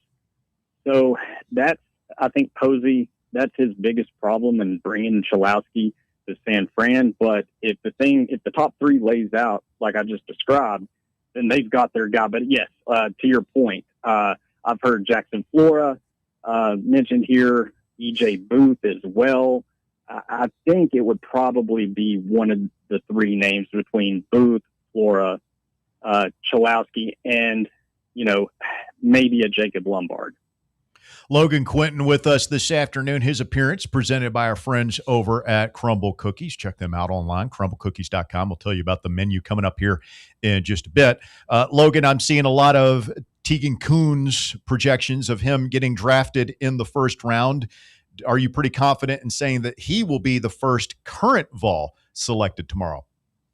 Oh, yeah, without a doubt. But the question is first round. Now, if you're talking about the top 25, that's going to be tough. I think his probably most likely landing spot is in the Comp A round, which I consider part of the first round. Mm-hmm. But, man, I'm telling you, Russ, This is something interesting that I've brought up to some folks I've been talking with. When you get to that college right-handed pitching demographic, which Coons obviously falls into, and there's this band of Coons and Townsend and Rabe. Those are three guys we saw here at Lindsey Nelson Stadium. You know, Cade Townsend and Taylor Rabe from Ole Miss. It's kind of like pick your flavor. And Coons has more of a track record. You know, he had 36 innings in 2025, and he more than doubled his workload. He showcased the ability to be a dynamic pitcher. Whereas Taylor Rabe, he's got the frame, he's got the profile. He really closed strong at the end of the season, and he's a strike thrower. He's probably the most coveted strike thrower in terms of that ability out of the college class, and a real power pitcher. And I think a team like the Braves would covet that. Cade Townsend, a lot of pitchability. His fastball command is elite. When it's on, it's elite. He can get swing and miss at the top rail. But there is some question marks there. So, those three right there, how much room is there once you get in the 20s and 30s? I had a hard time mocking all of them into the top 37 picks. And if I had to give an edge to someone to go first out of those three, I think it'd be Taylor Rabe. It sounds like there's a lot more interest in him than the other two. But we'll see. I think Team Coons has a great chance to, like I said, land in that Comp A round. But what's also a factor here is I'm hearing there's a chance for some trades to happen before the draft takes place in that Comp A round. So that could shake things up. Let me ask you about this name. Everybody's familiar with him because, his brother plays for the Vols already, and the younger Grinlinger is committed to the Vols. But there's a lot of variance. It seems like I was looking. ESPN has him going as high as number 6 to the Kansas City Royals, but also CBS Sports has him going 18 to the Reds. Nonetheless, it's still solid first round footing. What do you think is the line of demarcation for him if you were just, kind of ballparking that in terms of where it might not be interesting enough for him to do it? Is it just, if it's in the first round, he's going, do you think? Did you say Grinlinger? Yes. Yeah, I think really the most likely top of the range is when you get into the teens. I've heard Rockies, which at number 10. That's the first I've heard Royals interested in him. The Royals are unpredictable in this draft. They have another pick in the Comp A round, and they tend to like to get creative whenever they can have some leverage in that scenario. They are totally unpredictable. But for me, when you get to the Angels, I think that's a likely landing spot. Maybe the Nationals. I've heard buzz about Nationals and Angels connected to Grinlinger, but I've also heard several other names with both of those organizations as well. But the interesting thing with the Angels is they're a bit unpredictable. They've had a change in terms of the front office. So, in the past, we've seen them draft a player like Christian Moore, right? They had a taste for college and moving up guys fast, and it's kind of burned them in some areas.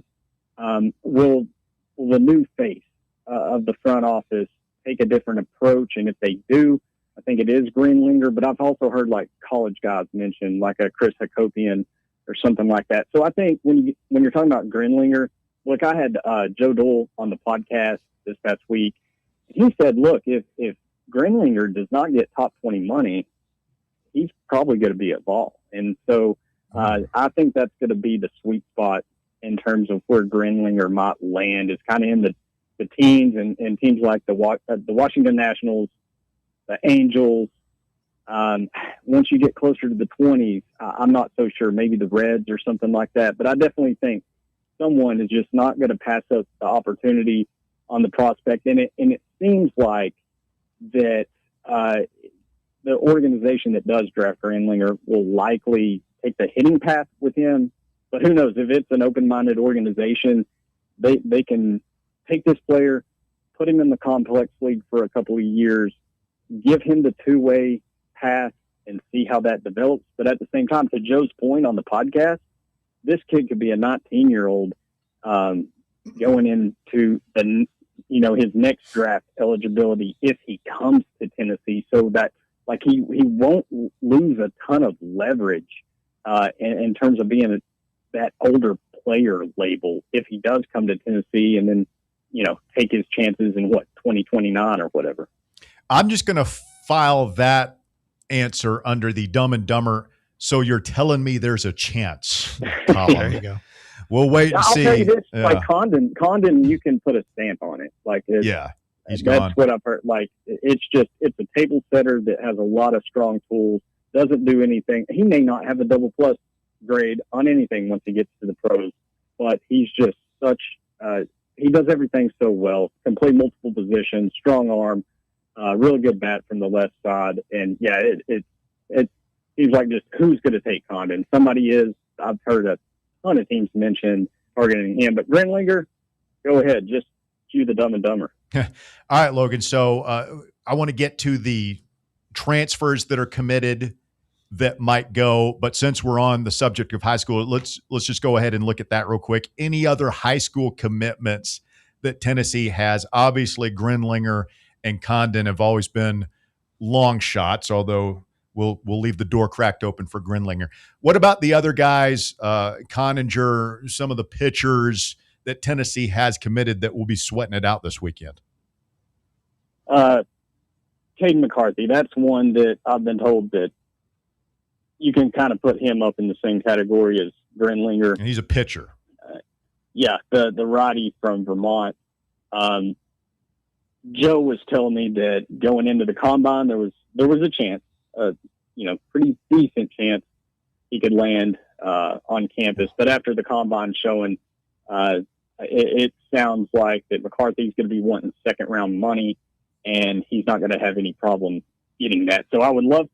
Looking on the bright side, Russ, I mean, this is a kid we could probably see as an Atlanta Brave with that 48th pick.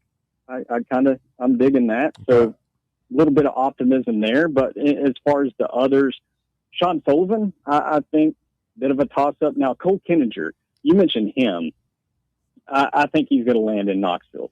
So that's a plus. I think he's kind of in the same categories as Nate Osfelder, where needs some polish, bring him to campus, see if he can develop. I know Osfelder transferred, things didn't work out, couldn't get enough playing time, and then you're kind of recruiting over him. Let's see what path Cole Kininger can take, because I think there's a lot of talent from the left side of the dirt. I think he can develop as a hitter in this program. We're not talking about starter playing time in the first year, but if he can come behind and develop with what's should be a really good defense with a lot of potency in the offense, and kind of learn and develop under Josh Elander, maybe he can stick for a couple of years at Tennessee and do really well. And then there's Jack Dugan. Small chance there you can land him. There's a Sean Dunlap. He's a catcher. It's a risky demographic, but I think these prep catchers, it's not really the year of the catcher in this draft. That was last year. So some of these prep catchers, like a Will Brick from Christian Brothers, I believe, the in-state product, he could go first round. But Dunlap there, it's kind of hard to tell because of the demographic at catcher. Maybe Tennessee could land him. Gannon Grant is one that Joe also mentioned on the podcast that would be a dynamite prospect for Austin Knight to work with. Problem is, it's like he posted the highest spin rate at the combine, 3,000 RPMs on his breaker. Scouts believe that there's a reliever risk, so that helps Tennessee's case.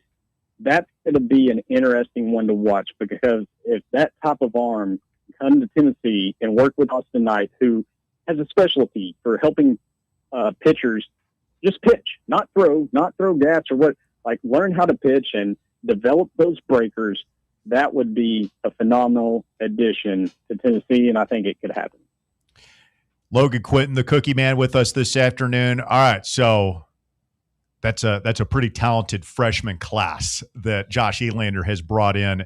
We'll see how many of those guys he actually brings in. All right, last thing here, Logan. Let's go through this quickly if we can. The commitments Kersey is going to be here. Trosclair is going to be here. Hanoyan is going to be here. Jake McCoy, left-handed pitcher from South Carolina, draft risk. Ricky Ojeda, right-handed pitcher from UC Irvine, draft risk. Travis Sanders, shortstop from Baylor, big draft risk. And then Parker Detmers, right-handed pitcher from Louisville. Actually, it's not just them. Duncan from Wright State. Simerson from Clemson, who just committed this weekend. Who among those do you think is gone, and who do you think actually makes it to Rocky Top next year? The biggest risk, in my opinion, Sanders. Hard to tell about Duncan. That's kind of a hard one to kind of predict. Probably depends on just how many of these preps they bring in, and also like what number is he looking at in the draft. It gets really hairy and muddy like towards the back of the, and I'm talking like once you get to round 10, because after that it's all up to signing bonuses, and you just don't really know how much money teams have left to spend, and they can throw 6 digits at a player and kind of be a surprise there. But this is where the NIL and transfer portal is just wrecking front offices and trying to determine how they're going to get to that path. Those Andrew Duncan types, those Travis Sanders, and because these kids have leverage now. And so, but I think on the other side of it, the ones I feel good about landing, Jake McCoy, I feel solid about that.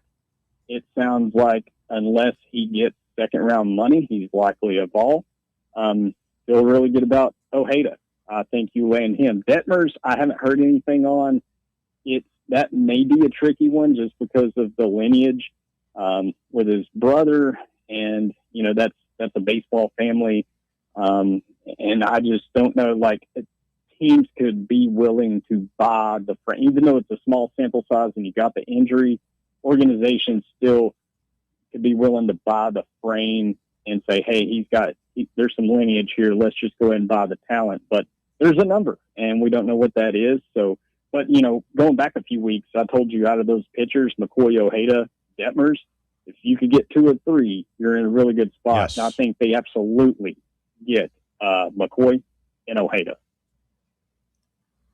You think they absolutely? Wow, that would be huge, man. That would be absolutely huge. Now we just got to see if these guys are healthy when they make it to campus. Hey, Logan, we appreciate the time, my man. Talk to me about Crumble Cookies. The weekly flavors are out. I'm looking at them right now. Oh, my God. Birthday cake cookie featuring Oreos, marble stuffed cheesecake cookies. This is just Sugar Rush heaven happening right now. We got a little Biscoff action, too. Yeah, and I'm not really looking to do some tough negotiating or anything like that. I'm actually maybe willing to pay overslot to go with the strawberry ice cream bar cookie as my number 1 selection this week. But that Biscoff skillet cookie has something to say. And like you mentioned, the marble cheesecake. That's a this week only variety. So be sure to go check that out. It's a solid lineup, plenty to choose from. How about a little Twix caramel shortbread? Ooh. I mean, they are speaking my language right now over at crumblecookies.com. He's the cookie man, Logan Quinton. Check him out. The 920 podcast is out, and he and Bill do a great job, man, just covering the draft and all things Tennessee baseball. So if you want more of this, look up 920 podcast. It's on the Fox Sports Knox podcast feed. Logan, we appreciate it, my man. We'll do it again soon. Yes, sir. Thank you, guys. Thank you, Logan. The great and powerful Logan Quinton making his presence felt this afternoon. I mean, what do you think about that, Bobby? You like Twix? Are you a Twix guy? Yeah. It's the one with the cookie crunch. I'm a huge Twix guy. Yeah, those look good. I've never understood the left-right thing on the Twix wrappers. Did you ever see that? Yeah, I think it was just a marketing play. It's not really any difference, Bob. No, it tastes the same, I thought. Yeah, it's good marketing. I liked the left ones better. It's the only candy bar where if you get the king size, I can destroy the king size. Every other candy bar, a little too much. Really? Yeah, not Twix. Can't handle a king size Kit Kat? What? It's too much. I need like 3 of them. 3 king size Kit Kats? Easy. Are you just repeating what he says, or you agree? Or you No, saying I you can? agree. I mean, I don't doubt you. I mean, you're a man of substance. Oh, I didn't say he was fat. I said he's a big guy. I mean, I think I think any person should be able to put down a king size candy Yeah. bar, even if you're in a 100-pound 15-year-old girl. You should be king able size to put down a Butterfinger, king size easy. King candy size bar. Snickers where they put like two of them in there. Fantastic. Too much. I regularly destroy the king size Twix bars. As a matter of fact, I'd say a regular size Snicker is not nearly enough. You ever had the dark chocolate Kit Kat? I have. I'm not a big fan of dark chocolate. Love dark chocolate. I'd mix it up. White chocolate's good too. You know. That's not really chocolate. Stay with us. You're listening to The Drive on Fan Run Radio. Got to take a quick time out. We're back with more after this. The Drive. Can't get enough Fan Run Radio? Download the free Fan Run app and take the best Tennessee sports conversations with you wherever you go. Your smile says it all, so make sure it's saying the right thing. At Knoxville Smiles, we believe healthy teeth mean happy lives. Invisalign is a clear aligner orthodontic treatment that gradually straightens teeth without the use of traditional metal braces. And now, at Knoxville Smiles, we're offering Invisalign special pricing for new patients. Call for details at 865-539-1776 or just visit us at knoxvillesmiles.com. Don't wait another day to love your smile. Smile brighter with Knoxville Smiles. Is your yard starting to look more wild than welcoming? Yeah, don't let your landscape be that house on the block. At ECR Total Landscapes, we make sure your outdoor space is something you're proud of. From de-weeding flower beds to leaf blowing, trimming, mulching, and more, completely customizable to your property's specific needs. We'll handle it all. Why spend your weekends sweating it out in the yard when you can just sit back and enjoy it? That's the ECR difference. And right now, new customers can get 10% off your first month of our monthly maintenance package when you sign up for a full calendar year. That's right. Consistent, reliable service at a price that makes it easy to get started. No sweat, no hassle, just a better looking lawn week after week. Call ECR Total Landscapes today and mention promo code FANRUN to save 10% on your first month. Call 865-384-2012 or visit us online at ecrtotallandscapes.com. We really need to get some branded stuff. Shirts, hats, promo items, something professional. I mean, we could just find a website and order a bunch of it ourselves. You could, but you're taking a big risk. You don't know the quality, the fit, the timeline. It's a roll of the dice. Yeah, I guess, but isn't that how everyone does it now? Not the ones who actually care about how their brand looks. Look, if we're putting our name on it, it needs to be done right. We need SM Athletics. SM Athletics? Yeah, they specialize in working with businesses like ours. Apparel, hats, promo gear, but real, customized stuff. They actually care if it turns out right. Probably a lot better than getting stuck with 100 t-shirts with crooked logos. Exactly. Plus, they'll walk you through everything. Sizing, colors, material, so it matches the image we're trying to build. Makes sense. What's the name again? SM Athletics. Trust me, if you want to look like a real company, not a flea market stand, this is the move. If you're serious about your brand, work with people who are serious about getting it right. SM Athletics. Welcome to Axle Logistics, where excellence isn't just a goal, it's an energy. As a leading third-party logistics company, Axle is powered by an award-winning culture built on a work hard, play hard mentality. Here, the drive for success is contagious and hard work never goes unnoticed.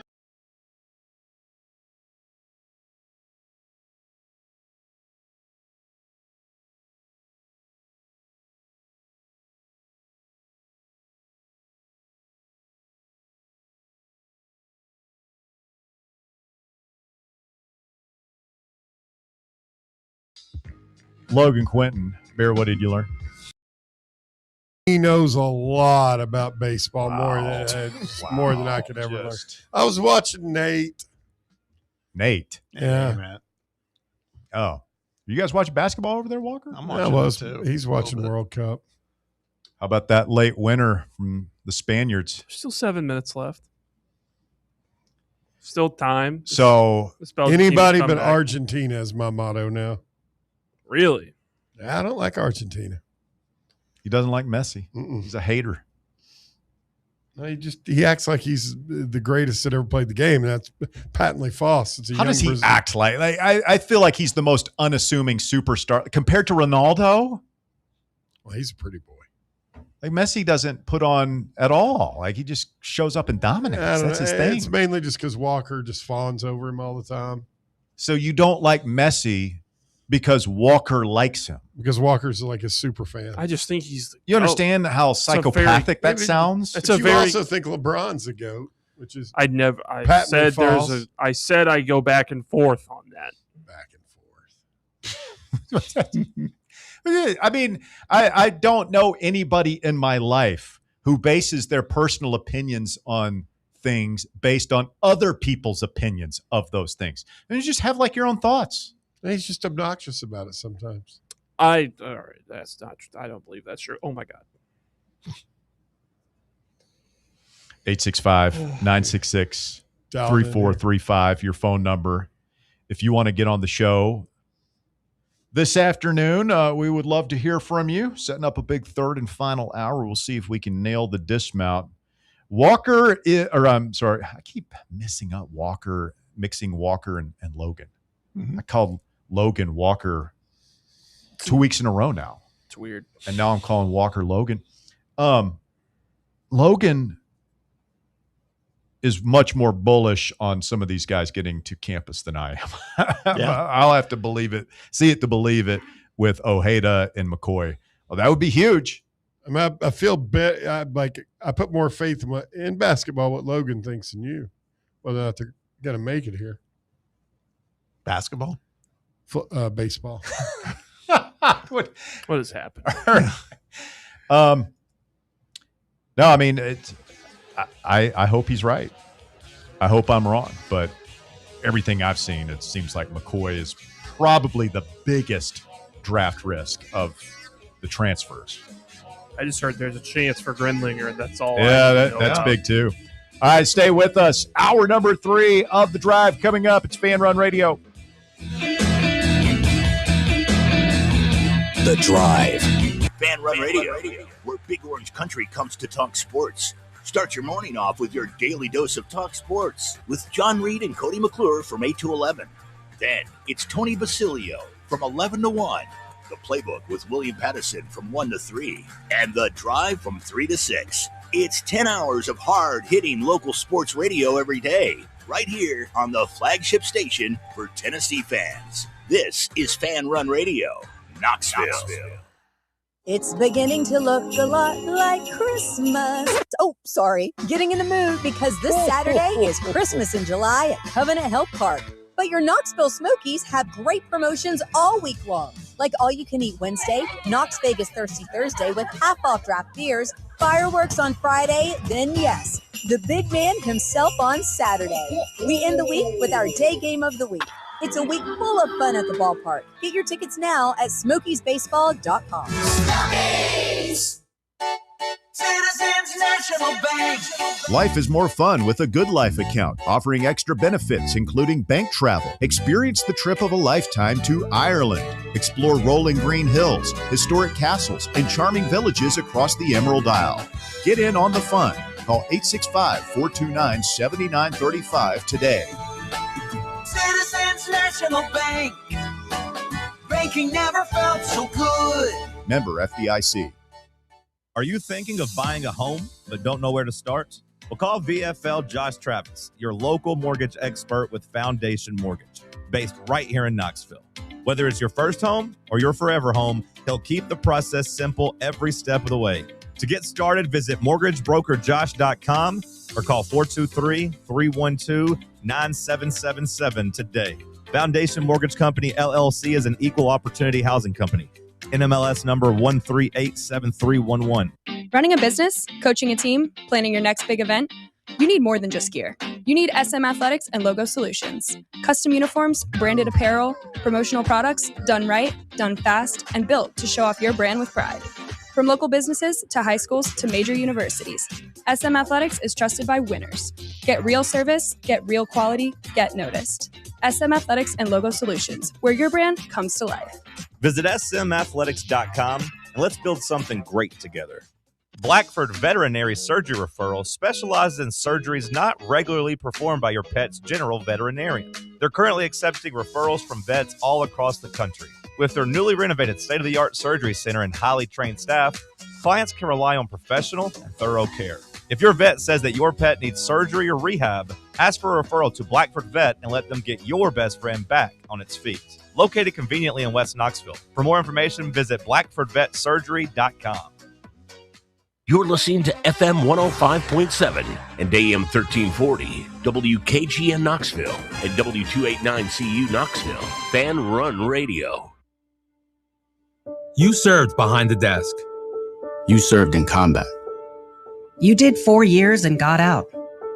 You were drafted. You gave 20 years. You gave exactly what your country needed. And so did you. When you raised your hand and swore an oath to your country, when you put your name on a dotted line, you became part of only 1% of Americans who did the same. You are a veteran. You are a veteran.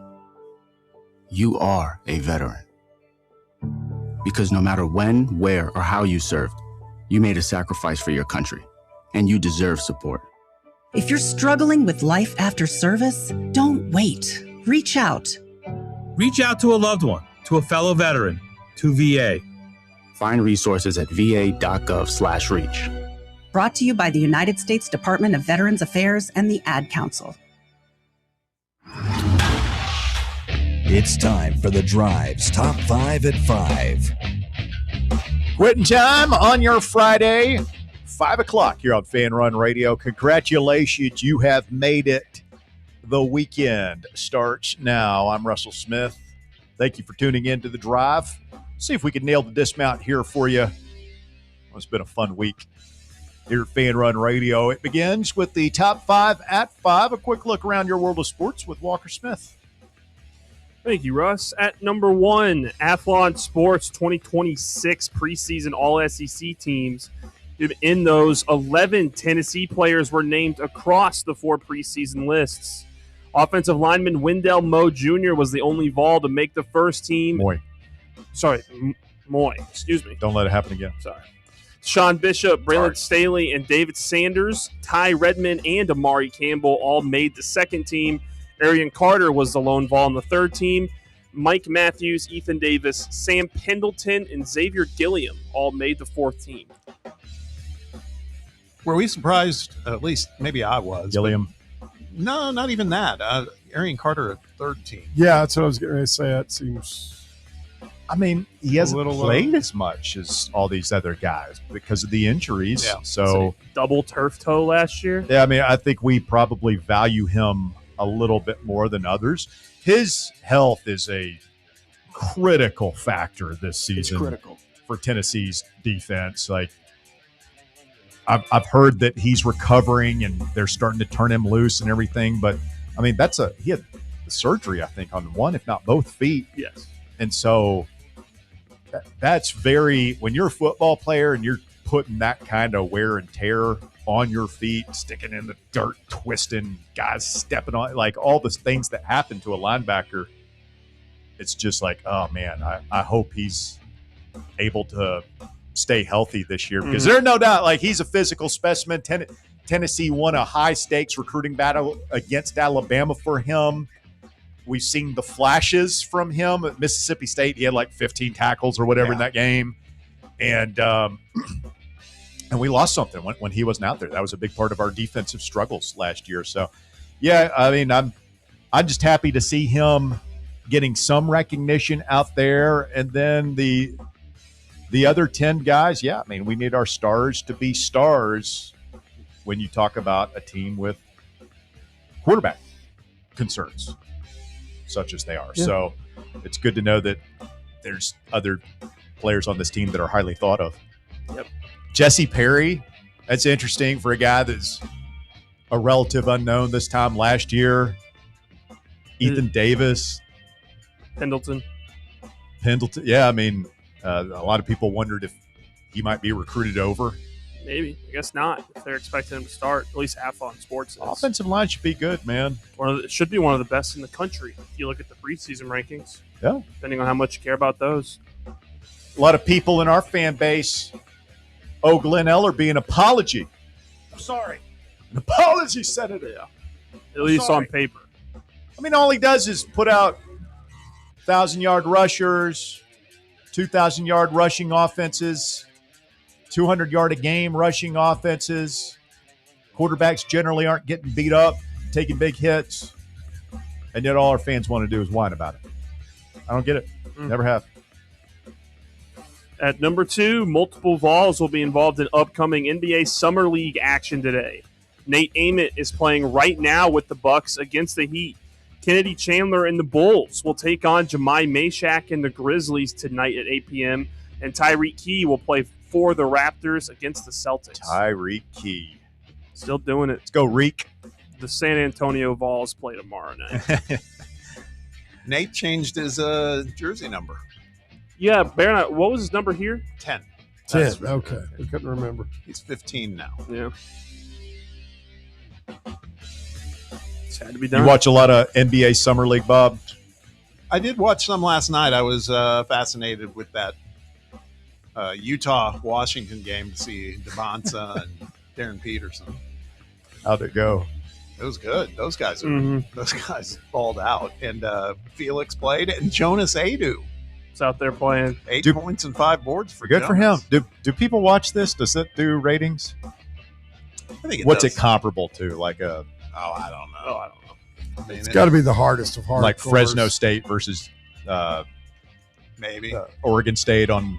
I mean, all you need to know is there's just nothing else to watch, right? I mean, Fox has the World Cup, and then there's, ESPN doesn't have much baseball anymore either. So they got to program something. So this is some live event stuff. Speaking of like multi-views and stuff, Summer League is one of the best summer things for on like a side TV that you glance over at every once in a while, and you say like, "Oh, look, it's Darren Peterson. He did something cool," and you get back to whatever you were doing. Yeah, originally. It's not like I bear down and just really dig into the Summer League games. I mean, we got guys on staff here at Fan Run that are probably gambling on this crap. That's there's no doubt. Probably true. Very true. At number 3, former Detroit Lions cornerback Terrion Arnold does not need to wear a GPS tracker as a condition of his release, a Florida judge ruled earlier today, allowing him to continue to work out with NFL teams in an effort to get re-signed after being cut by the Lions. I'm sorry, I have not been following this closely. Are other teams thinking about signing this guy? Sounds like it. I don't know. We don't know if Terrion. Yeah. So apparently so. I was talking with Jordan DeJohnny earlier, and he said, "Yeah, basically right now he's free to travel and work." Who's going to sign him? Probably no one. Oh yeah, we get the guy with a kidnapping murder investigation going on right now. Just in case he's an insurance policy. Yeah, I mean maybe someone come to think of it, my Titans could use some defensive back help, man. I'm just saying, like everybody's due equal process under the law. You're innocent until proven guilty. Yeah. See how quickly I flipped sides on that one, Walker? He was that easy. He was on FaceTime while committing the crime. AI these days could have been anyone. Who knows what to trust? It could have been anyone. At number 4, let's take a look at the weekend series in the MLB and something in the news. The Brewers take on the Pirates this weekend. The Mariners take on the Rays. The Braves play the Cardinals. The Dodgers play the Diamondbacks. And Tony V's stumbling Giants play the Rockies in a series between the worst two teams in baseball. For the Dodgers, Shohei Ohtani has been scratched from his start tonight with irritation in his left knee and announced he will miss this year's All-Star game. Ooh. Where's the All-Star game this year? Philly. You worried about your boy, Bob? No. I think he's still gonna DH this weekend. Yeah, I mean, he's just he's taking care of himself. That's all. Can't do it all. Yeah, not every day. I really thought he had a shot to win the Cy Young this year. You guys see this? Skeens, his velo is way down his last couple of starts. Yeah. Already some whispers about maybe him having to go under the knife. I don't know about that stuff. I've all I know is that just his numbers are down compared to what he usually is. Like, you just watched him pitch against the Braves. Like, he smoked them. He's 7-8. That's his win-loss record, and his ERA is like climbing towards 4. Yeah, which is kind of nuts. I mean, the record thing, like, he had a bad record when he was the Cy Young last year. Yeah, that's true. Wasn't getting a whole lot of run support. No, which sucks because the Pirates are actually, like, kind of good and might make the playoffs but Skeens has got to be that guy. Go ahead and have the surgery. Get your arm taken care of. Get you in some pinstripes, Polly. Get him on up to the Bronx. Absurd. You call him Polly? Yeah, Polly Skeens. Oh. Like he's a Italian gangster or something? Paulie. You're pitching this weekend, Paulie. Be careful. Paulie, go get warmed up. Get back to the game. Go get your arm warmed up there, Paulie. We're coming to you next. That's good stuff. And at number 5, a teen in Cypress, Texas, was struck by lightning while sitting inside. He was playing video games on his computer in his bedroom when lightning struck his home during a recent storm. The teen said that he believes the lightning hit a nearby tree, traveled into the house, and sent an electrical current through a metal part of his desk that shocked him when he touched it. Officials said the electrical current traveled through the home's wiring and caused a small attic fire as well. The teenager was evaluated by EMS but did not need to go to the hospital. Remember when you thought that if you... Is it still a deal where you're not supposed to take a shower during an electrical storm? I've heard that. I've never heard that. I've not heard that. I probably wouldn't try it. What about talking on that? I know when we were kids, Bob, you weren't supposed to talk on the phone.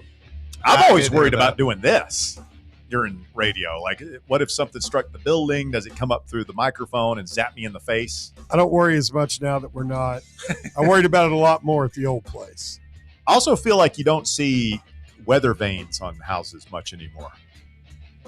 No, I don't. I don't have one on mine. I guess not. And that's supposed to like take the electricity and then route it to the ground. That's a lightning rod. Lightning rod. What's a weather vane? It's just that chicken-looking wrought iron thing that shows the direction which of way the the wind. winds are. Yeah. Okay. Lightning rod. Do people still have lightning rods on their house? I don't know. We had one on our house when I was a kid.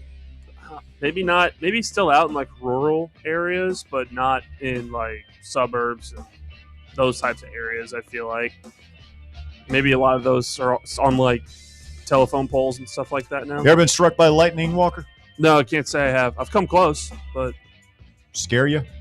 It's loud. Scare the bejesus out of you. I don't know. I mean, I like watching storms. Watching a storm is great. So it's cool. I saw somebody take an indirect strike. That killed him. Ride the lightning, man. Be a way to go. Scary. Smoking. Scary stuff. Literally. Scary stuff. Thank you, Walkman. That is the top 5 at 5. You're on Fan Run Radio. It's brought to you this afternoon by our friends over at Citizens National Bank, now featuring buyer's protection and extended warranty at cnbtn.com. Get a Plus Perks checking account and get more perks with CNB. Again, cnb.com. We appreciate their sponsorship, long-running support of the show. Open lines the rest of the way here. 865-966-3435 is your phone number if you want to get on board. 966-3435. If you're just joining us, today's hot question du jour: is it socially acceptable to walk/run in your neighborhood without a shirt?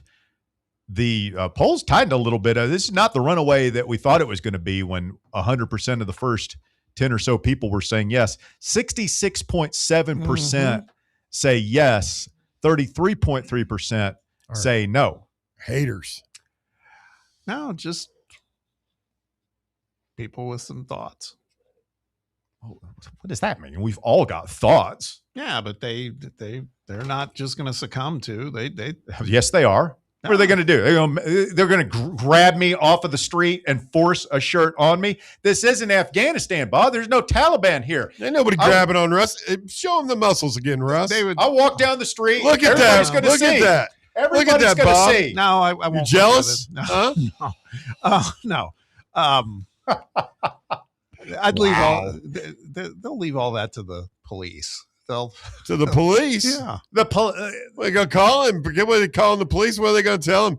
There's just an incredibly physically fit middle-aged man walking down the street with no shirt on. You're sounding awfully creepy now. There's not creepy at all. We've got criminals running amok, robbing people, hard-earned shopkeepers. They can't Porch even pirates. Yeah, we've got murderers running rampant, car wrecks, things drugs that police have to tend to, and you're going to take our public servants off the streets to come and tell me to put on a shirt? All the more reason to just kind of be a little more buttoned up, because you could be confused with one of these ne'er-do-wells. I mean, who's going to confuse Russ? Yeah, Russ looks like a real criminal outside walking without a shirt. SHR Track says until about 50. He says you can walk around in your neighborhood with a shirt until you're 50. You got a few more years, Russ. I mean, do. I don't know. Look at Coach O, the famous video Yep. of him just outside running with no shirt. Yeah, man. Ain't nobody telling Coach O to put a shirt on. Put Beb on the gumbo. It's about confidence. Moose says, I run pantsless. Y'all need to step up your game. That's unbelievable. Okay, we got it. Pantsless. Brian says, it's acceptable, but if you add a cigarette, it's white trash behavior. Yeah. Running with a cigarette. Race into this. Brian, or that was Brian. George says, dude, I live in small town Alabama with no HOA in sight. You can run buck naked in my hood and nobody bats an eye. Do you have an HOA? Who, me? Yeah. No. Russ? Is there No. an No. I'm glad I don't know. Could you imagine me dealing with those people? Oh, I would pay money to see it. I would pay money to watch you interact with an HOA. Yeah, no, I steered clear. And when we were looking at, there were a couple places we looked at, and it's just like, I don't want to have to answer to anybody about my property. No. Clearly. Whoa. I'm just saying. You have taken a lot of cheap shots today, Robert. Hey, listen. My point is, government. You're relieving yourself out in your backyard. You're damn right. I mean, that's no wonder. Yeah, you'd be an HOA's nightmare, honestly. Some Karen knocking on my door, Mr. Smith. Oh. It has come to our attention that you violated Rule 27(4) B of the HOA charter here when you were seen watering your lawn last night. And then Russ says, That's a $90 fine. Russ says, give me a second. I got to get my shirt on. I'm sorry. I thought this was America. So what, you just in your shorts and no shirt, tennis shoes, basically? Gym shorts. Yeah. I got my shirt like in my hand. Is it really? Did it really get that hot? I mean, was your shirt that uncomfortable? Well, You had warm to- this morning, Bob. Soaked. Look, it's not that it's that hot. It's that it's so humid that muggy. like if you're a sweater, your shirt's just going to become like you just jumped in the Well, whose pool side after. are you on? It's hard an for me to tell whose side Walker's on here. Yeah, but that adds to the workout. facts. I mean, it's like you're kind of carrying some weight. That you ever heard of people wearing weighted vests and all that stuff? There's a reason they do I'm not that. training for the NFL here, Bob. I'm just trying to get my heart rate up, sweat off a few calories. Good cardiovascular health, so he lives a long time. For God's sakes, Bob. There's some. I feel like you've been very judgmental today, Bob. I don't like it. I mean, there are workarounds. Very unlike you. There are workarounds to go between shirtless and wearing a shirt. You can wear one of like the tank tops to run in, like the athletic. I tank mean, top. I'm sorry if Russ isn't a world-class athlete like you, Bob, and able to play senior Olympic level basketball. Oh God, I'm thinking of Walker's alternatives for shirts. That's kind of making me laugh too. I'm going to start wearing muscle shirts in here. Yeah, do it. Come into a wife beater. Please. Do it. Tied That would off be at unreal. the bottom, man. Go the full 9 yards. I've never been a sleeveless shirt guy. Like there was Maybe a some trend dolphin there shorts. a minute in I feel like the late 90s, 2000s. Maybe it still is. I don't know. It's still But out there. A lot of dudes, when you play basketball, you cut the sleeves off your shirt. I never did that. Oh, that's still out there. Me and my friends every year we play WBBL basketball here in town. Do you cut your sleeves Yeah, off? cut our sleeves off every Okay. year. Trying to make it look like a jersey. It's easier. It feels better. I don't know. That's not a good look for some people. You got to have definition in your arms. What is some people? People with no definition in their arms. Like who? Flabby. Bingo wings. Yeah, basically, yeah. You know the bingo wings. Little flappy flap. No, I had to do that. And I also had to wear tank tops lifeguarding. Coming up, people have tried just about every way there is to make a buck off the Travis Kelce Taylor Swift wedding. But one guy took it to another level and is he's really cashing in. We'll tell you what's happening then and there. We will get more of your phone calls as well when the drive continues. It's Fan Run Radio. Stay with us. The Drive. Miss any of your favorite Fan Run show? Listen to the podcast on our free Fan Run Radio app or wherever you listen to podcasts. Vol fans, reimagine your home at Broadway Carpets and Flooring for any remodeling or building needs. With a variety of carpets, rugs, hardwood, vinyl, and stone, Broadway has all the flooring and installation options you're looking for, including pet-resistant products like Pet Perfect Carpet from Shaw Floors. Visit their showroom in downtown Knoxville or the location in West Knoxville located on Kingston Pike near Pellissippi Parkway today. Are you thinking of buying a home but don't know where to start? Well, call VFL Josh Travis, your local mortgage expert with Foundation Mortgage, based right here in Knoxville. Whether it's your first home or your forever home, he'll keep the process simple every step of the way. To get started, visit mortgagebrokerjosh.com or call 423-312-9777 today. Foundation Mortgage Company, LLC is an equal opportunity housing company. NMLS number 1387311. Are you ready for the start of a new season? Maybe looking for your team to go on a tournament run? Get game day ready with Crumble. Head on over to your nearest location and pick up 12 pre-selected cookies plus exclusive toppers. When you're looking for dessert options, there's no question about who you should call on. Our listeners already know. Last year, the Dubai chocolate was a home run, along with the brownie batter. Oreo crumb was another crowd favorite. What new flavor will set the standard this season? If you're in the Knoxville area, there are 3 locations ready to serve you: Clinton Highway, Parkside Drive, and Maryville. Download the Crumble app to build your best lineup and vote on the best combos. You can even put your bid in to request a new flavor. Order in the app and slide on over to your nearest location. Tell them Fan Run sent you, and as always, it's for the fans, by the fans. Don't miss the cookies. Hey, Vols fans, Cody Brown here. I grew up right here in Tennessee and know what it means when someone says, I've got your back. That's why you can trust Farm Bureau Insurance of Tennessee. Whether it's your home, your vehicle, your family's future, or the business you built from the ground up, we will show up for all of your insurance needs. We are Tennesseans who understand what matters, which is doing right by you. Insurance is not all about just paperwork and policies, but it's about the people we insure every day. So if you want insurance that hits home, give me a call at 865-992-3871. Go Vols. Located in Knoxville's historic Old City, Barley's offers great food, live music, the best draft beer selection in town, and now your new favorite place to watch sports. Their indoor projector is perfect for any weather, and they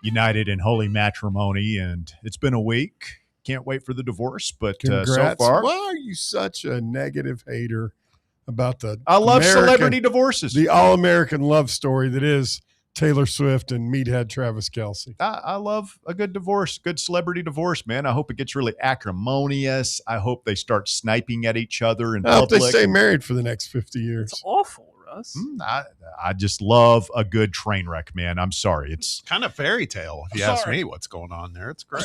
Oh, yeah. He's a real Prince Charming. Anyway, there's a guy an artist calls himself an artist in Queens.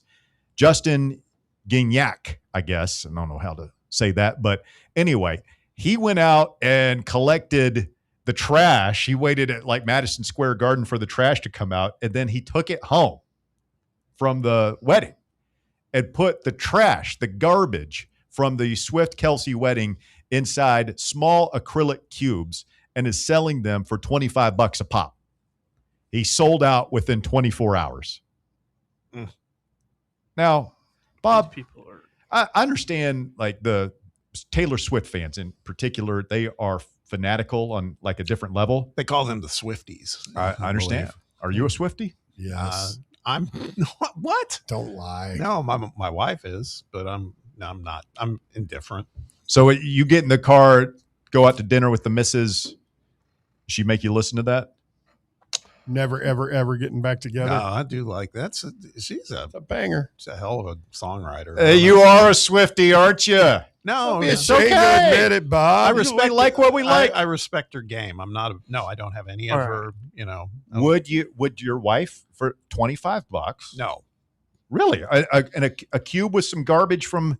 No. You want to know some of the things that are in the cubes? No. I'm good. Cups. I want to know. Napkins. Cigarette butts, a ring pop wrapper, a drinking straw, a single AirPod, even a discarded ovulation test. Really? Mm-hmm. I think Walker had something to say. Oh, I was just going to back you up, Bob. Like there's a difference between like thinking her music is okay to good and being a Swiftie. Swifties are insane human beings. Yes, I mean they're singing her songs when she can hear them. At these events. Well, no, I mean, do you think she appreciates those fans, or do you think she thinks they're psycho? I think a little bit of both. But she appreciates them. Kind of like the way we feel about the people in the YouTube chat. Oh, in a way, we appreciate them. Their enthusiasm for the show is fun, but also, there's a couple of y'all that are like walking right up to the line of what's acceptable. We haven't heard from Joshy Boy today. Heard from him in a minute.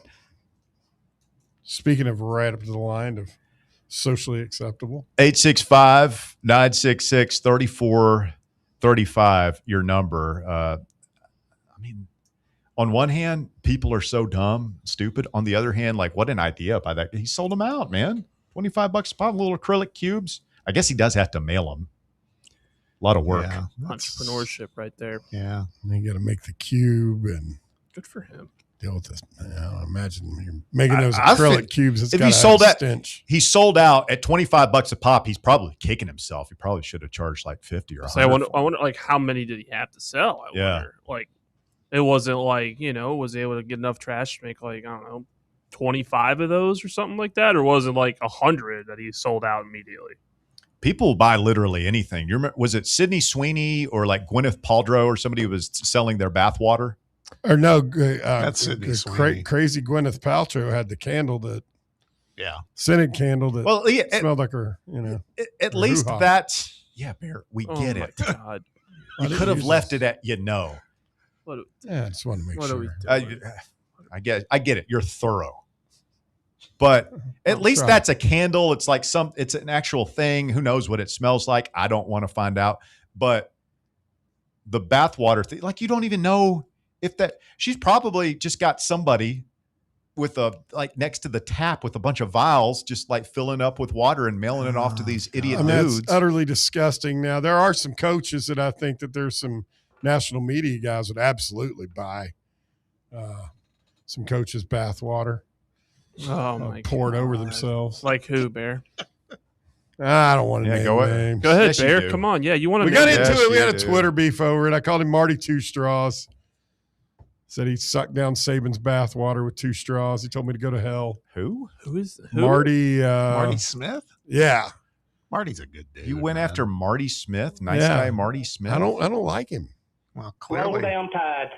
He hates people that aren't nice, so it makes sense. I don't hate people. Roll down nice. Tide. He hates being nice / gratitude. Please get it right, Walker. Okay. Roll down Tide. Roberto is next on the drive. Hello, Roberto. You know, you were talking about Taylor Swift and how she views her fans. I think she views her fans in the same way Nick Saban viewed Alabama fans. He could not stand Alabama. If that he hated them. Who was this guy? Harvey Updike. If Harvey Updike were on fire, Nick Saban wouldn't urinate on him. Nick Saban would step over him if he was having a stroke. I mean, he stepped over one of his own players when the guy was like dying. I think my favorite Nick Saban is every single time he would come down the escalator down over at I don't know where they do media days. They say Hooversville, and he would come down the escalator, have to walk through all those yahoos and yokels, and the look of disdain on his face was absolutely worth flipping over the TV to watch. My favorite Saban story from SEC media days. I know I've told Bear this. Walker, Bob, you guys haven't heard this, I don't think. It's a good one. Do you know what it is? No. I said this is what so Saban would walk at SEC media days, like he's going up and down Radio Row doing all these interviews. He has to use the bathroom.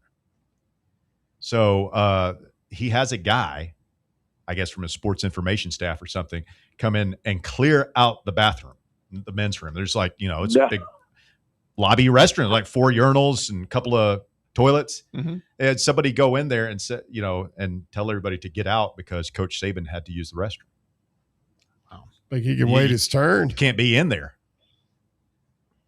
Can you imagine the amount of clamoring by Alabama fans to get into that bathroom to get his urination water? Man, what I wouldn't give to stand next to Nick at the trough. Can you imagine? I wouldn't be leaving. I mean, I do feel bad for Do you Nick. think Saban uses the short toilet, the short urinal? Yeah, he's like 4'11". Somebody somebody's trying to strike up a conversation with him. And so, Nick, who's going to be the quarterback? Nice watch, Coach. Yeah. Hey, just so you know, I like those Mercedes. How are the boys looking, Nick? Hey, Nick, you got a square to spare over there, partner? Well, guys, I actually called in as a formerly super fat boy, now to moderate dad bod guy. I do have a take on the shirts thing. Here's simply put: do it if you want, but if you can't pass a body composition test at less than 20% body fat, then the answer is no, and you get fined. Wow, we're fat shaming here now. How much is 20%? We need to return fat shaming to America. It would stop a lot of this crap. There's a hell of a take right there. Wow. What was that thing you used to do in elementary school where they had the little clip Pinch thing test, that would like yeah, that's how fat you were. You're talking about that was how they used to check body comp. Yeah, your When they would clip it under BMI, your arms body and on your mass, legs and your belly and stuff. your body mass. Where did index. they grab you on the back of the arm or the side or something?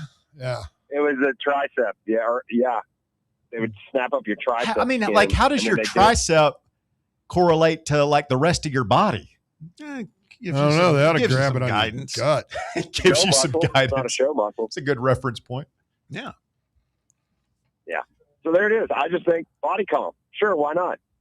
If you are confident, and this is what's wild. Somebody said around 50 you have to stop. I don't disagree with that, but there's a level at which you achieve an age, and it's like do whatever you want again. So I don't know if that's like 79 or something. But there's some old dudes that shred around in our neighborhood without their shirts on. I'm like, you know what? I don't even care. You've earned that. You've been here. You've been on this earth for 8 decades. You've earned that, buddy. I don't really care. Yeah. I don't know. That's just a thought. I am going to miss Fashion Week here in Knoxville. And it's a real shame that these grays have made a return. But if we're going to do it, I'm in a vast minority, I'm sure. Guys, can we please bring back the mountains on the helmets? I'm a fan of that. I thought it looked good. Is that a hot take? Is that a bad take? I don't know, but I like the mountains on the helmet. I love the smoky gray helmet. I thought they looked awesome. Elite. I know it's a vestiges of Butch thing, but they were awesome. They represented the region. Ass. Butch Jones is ass. So maybe we change it. Somebody was it W. Orlin today submitted to the record on the Basilio show that we should change it to General Nealon Gray because he was in, the military. That's such a Maybe we do W-Lin that. idea. Yeah. Not going to happen, boys. though. Hope you Thanks, have a great man. weekend. You too, bro. So you were talking about the sauna? Because I don't have, my gym doesn't have a sauna, and I just wear my workout clothes, and I don't go in there. You don't go to the locker room? No. You just walk in, walk in out? the winter sometimes, like if it's Got a like jacket if it's too cold to wear shorts, I'll just go in there and change real quick. But most of the time, I'm just in and out. Do you got a different situation? You got the full on. If you got a sauna and a steam room, you're going to have old guys walking around. Do you have the old guys walking around with nothing Starkers? on? Yeah. That's a tough scene, man. I just tune it out. That's hard. I mean, I can deal with that. I can't deal with the chats. That's all. The chats. Yeah. Like I talked about earlier. Yeah, no. Just let me do my thing. Like you're totally cool, like looking at some septuagenarian. I'm not or looking. That's the octogenarian. point, man. You just focus on you. I'm not cool with that. Like, even if, I try and tune it out too, but come on. Like, we're all aware of what's happening when you're in that situation. It's like, is he just standing there? Having a He's got his locker conversation? open. Why doesn't he get dressed? He's just standing there. Jockey shorts. Oh my on God. or Is he something. putting his foot on the, oh no, he's not going for the hair dryer. Oh, he's going for the hair dryer. Oh my God. I got to tell you, most people, at least where I go, they're at least toweled up. I mean, they're not just walking around. Yeah, but there's butt always that naked. one guy. Nah, I haven't seen that lately. You wear the shower shoes in the shower? Yeah, when I shower, I don't shower there much, to be honest. I'll just usually come back home and shower up. Learned my lesson. Yeah, I ain't showering at the gym. Sorry. I don't care how nasty I am. I'll go home. It's a good way to get staff.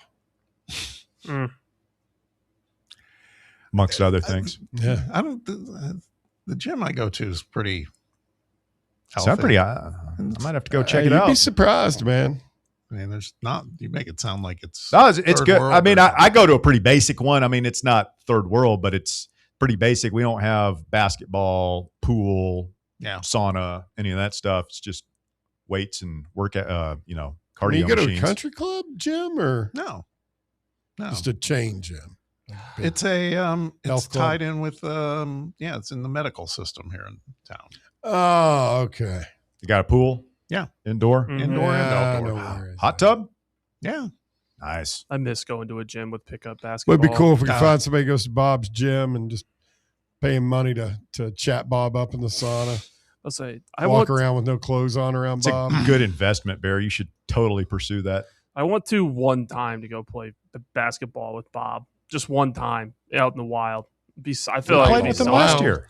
No, Yeah, like with his Beat him with down, his- as I recall. with his pickup friends. I I feel didn't like it'd be a have much lot support, of but fun. that was Say a that. Oh, That was a I made all tournament team, by the way. the You had only bloody Sam Beard on your team. Yeah, you brought the biggest goon that fan runs ever. I mean, he punched our He was guy not- Jace in the face. It's not like, and I love Sam. It's not like he was part of the team. I wasn't like bringing in ringers or anything. He He was your enforcer. It was show by show, and Mild man. Up to that point, I thought Sam Beard was mild mannered, happy go lucky, and then he thought it was funny that he blacked that kid's Throwing eye. bows.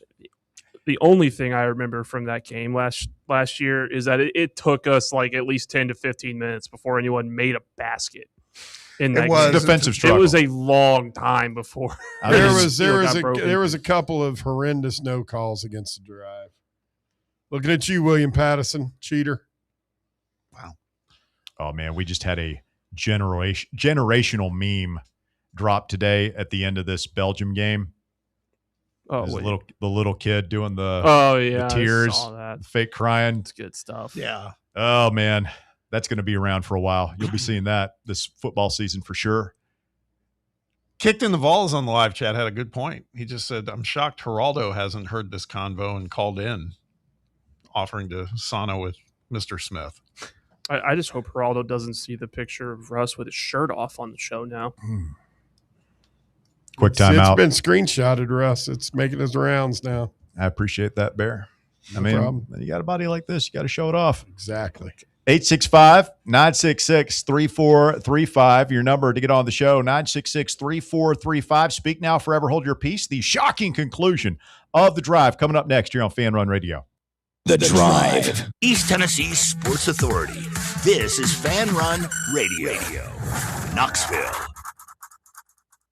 What kind of day is it? It's a White Claw day.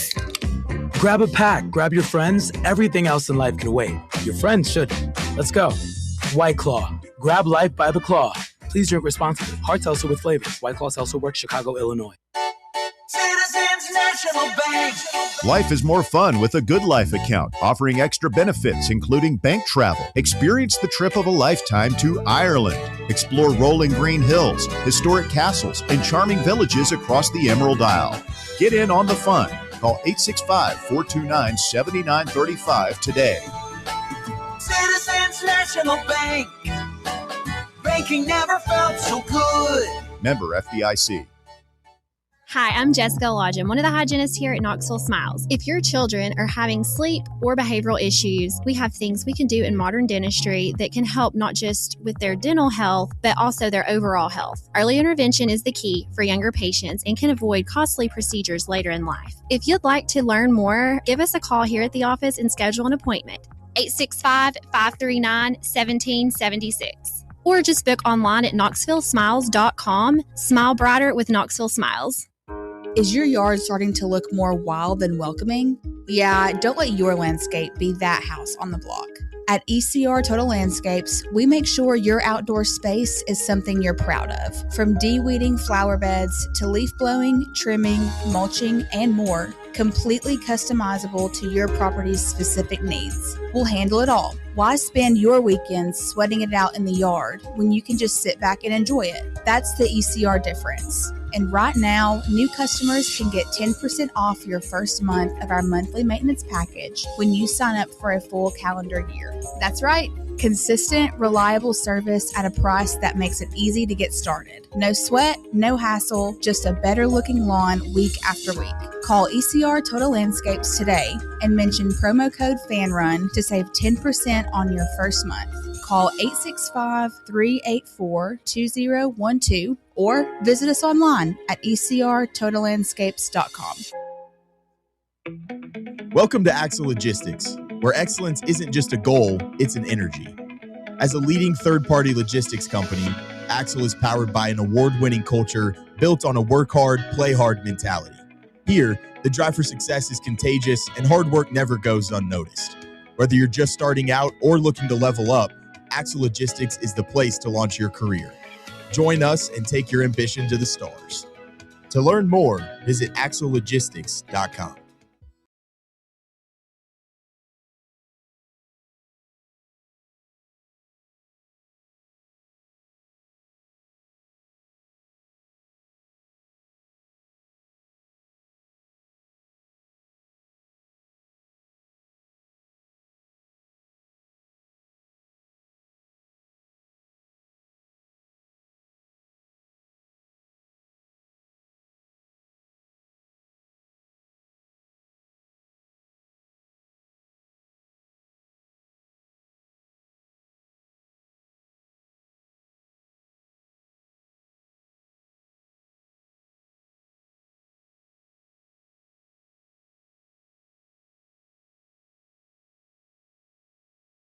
Ever has any sort of uniform or screen print embroidery needs, SM Athletics is the team to call. Their number is 865-966-3434, and they can take care. You need some uniform shirts for your team, your basketball team, your football team, whatever you got coming up this fall. Or you own a business, you want some polos printed up with your logo on the chest and all that good stuff. SM Athletics, online, smathletics.com. Tell them Fan Run Radio sent you. Let's see what we got here to wrap up with. Washington, it says they've got a $16 million budget deficit. It's the latest school having trouble making ends meet. Yeah, that's a lot. I thought they were the big bad Big Ten, man. They're not getting a full revenue share check yet. Yeah, what do these schools do when they have that much debt? Like, I mean, that's the question. Is it like like the U.S. debt, where like it's just there and we don't have to do anything about it. We just know it exists and we just keep spending money. The budget deficit. Or do they actually have to like at some point pay it off? I don't know. I don't even know how the U.S. deficit works. Like, we just keep kicking the can down the road. But we pay a little bit on it, right? Nah. We pay nothing on the national debt. No, it just keeps growing. Not necessarily. I mean, it's impossible to pay off. So, I mean, no, it wasn't. It wasn't a while ago. I guess it's been, 26 years now? I mean, is that when it was, Bob? Well, we had a balanced budget, but we still had the national debt. We didn't have it. Yeah, but it wasn't trillions and trillions and trillions of dollars. But at what point does it become a problem? Probably about 20 years ago. Why? I mean, like, life is still good. Is your life substantially different than it was 20 years ago when we had a balanced budget? Not really, but I mean, like, what's the deal? I don't know. I'm not an economist. But just in layman's terms, I think it's a really bad idea for us to be this deeply in debt. Bear Greenspan over there. You want to? Well, you've been on a tear today, Baskerville. What? I just your pithy comments. You've ran Russ down for 2 hours. What's your solution? Austerity bear? You want to? I mean, I thought your kind doesn't like to cut spending, do you? You just want to tax the billionaires. Have Elon pay for it. He's trying not to say it. What is the debt? Is like $2 trillion or something? Yeah, couple trillion. Couple trillion. You guys think it's a couple of $1 trillion? I have no I don't idea. know. We don't know what the number is. I think it's up above. It's probably close to 30 now. $30 trillion. It's a lot of money. It's a lot of money. It's a lot. It's just, it's an unimaginably large number. I don't know exactly what it's a number that's impossible to pay off. Yeah. Can we go into bankruptcy as a country? I don't think so. I think we'll be okay. I mean, just let Japan and China come over here and take over everything. It goes into foreclosure. Much, yeah, I don't know. The oligarchs are running everything. They get Washington football. Mm-hmm. It was quite a journey. We went from Washington football to their new. Country. See how I always bring it back, Bob. You think I lose control of the thread? I know where we're going. Yeah, I know where we're going. I get it. It's all coming he back. Just doesn't know when I'm going to grab the wheel occasionally. And LSU is having a big meeting of all their big. They're bringing all the boosters to the governor's house. That's a great idea. I know, right? They're going to remind everybody. They're going to solve the world's problems there. Not to embezzle money from a children's cancer hospital. Well, they got their own debt issues over there. I mean, they're paying off Brian Kelly. They're probably still paying off Coach O. They're paying Lane Kiffin and all his people right now, and they've got players to pay, right? I mean, they've got. You think they're having to pay O an additional salary, and does that offset anything? His is up, isn't it? Didn't they just finish paying him Yeah, out? I think that's why he's probably again? done. He got done with the buyout, and then he got hired back by the school that bought him out. That's the most Louisiana. That's thing great ever. work. It's right awesome. There. That is awesome work by Coach O. Yep. But yeah, they're bringing all the boosters to the governor's house in Baton Rouge. I mean, God, can you imagine? Meeting of the minds. That guy walks up there, and this is exactly how I imagine the Baton Rouge, the governor of Louisiana. All right, y'all, I thank y'all for coming out here tonight, y'all. What we got here, a bit of a problem, all right? We got $50 million we got to find. I know y'all got it, so and then he just like leans in and does the universal money sign, rub two fingers together. Cough it up now. We got to pay this Sam Levitt kid. We know you're good for it, guys. Just cough up the money, please, real quick. This Levitt kid's going to take off on Lane if we don't make ends meet, y'all. He's going to the NBA. He's going to the NFL next year, so I mean, he'll be fine. It's interesting though. You brought up the not playing for free, Walker. It's true. You brought up the part about coaches' buyouts. It's interesting that Washington is in a deficit when they just got paid a bunch of money because Kalen DeBoer left, and they got a huge buyout from that. Yeah, what are they doing over there? And they just moved conferences to make more money. I don't know what the problem here is. I think there are a bunch of schools, Bob, that and thankfully we're not one of them. Danny White, say what you want about the guy. He knows how to balance a checkbook. I agree. But I think there are a bunch of schools that had maybe they were a little bit in the red, or maybe they're just breaking even for years and years and years, and their expenses have been high.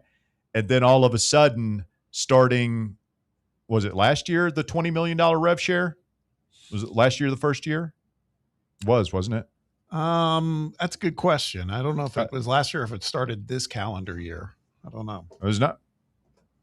I mean, we had it last year for certain, but that's $20 million that a lot of these athletics departments who were probably just breaking even, all of us, like they could not cover it, but they had to cover it because you have to play games and you need players, and it's a rule that you have to pay this money. So I guess they did not have the requisite spending cuts. No. And it's interesting to see, like, well, what happens when this stuff keeps going on, and eventually these teams are going to have to pay the bill, or these schools are going to have to pay the bill. Are they going to get that money from just regular boosters, or are they going to have to look for other forms of investment to get that money back, like private equity or something along those lines? Yeah. Take out a loan from loan sharks. Yeah, you don't want private equity anywhere near a university. You don't, but what happens if these athletic departments run wild and eventually, like a school like Louisville, who is very much in debt but doing good in sports right now, has to eventually pay the piper? They don't have the money for it. They need to make nice with the pizza guy. Get him back in the fold. Oh, Papa John? We've eaten over 40 pizzas in 30 days. The total U.S. national debt is approximately $39.4 trillion. Yeah. That's all. You can get it to 40. That's all. Be a nice even number. 40 trillion. I mean, you work really hard. You pay that off in what? 10, 20 years, something like that? Yeah. They passed a tax. I just picture like the Dave Ramsey meme. He's taking a call from the U.S. government. He's like, so you're in $39 trillion worth of debt. How did you get there? You're in $20 trillion worth of debt, and you started a war with the entire Middle East? Is that right? That's correct, Dave. And you originally had it at zero at one point? What's your car payment each month? Yeah, well, I had some investment property in Montana that I just had to have. I think it's going to turn over here real quick, though. Maybe that's what we start selling some of this stuff, man. How much will we get for Alaska? Stuff. How much will we get for Alaska? We're not selling Hawaii. Alaska. We're not selling Hawaii. It's beautiful. Yeah, you can't tell me we can't get $1 trillion.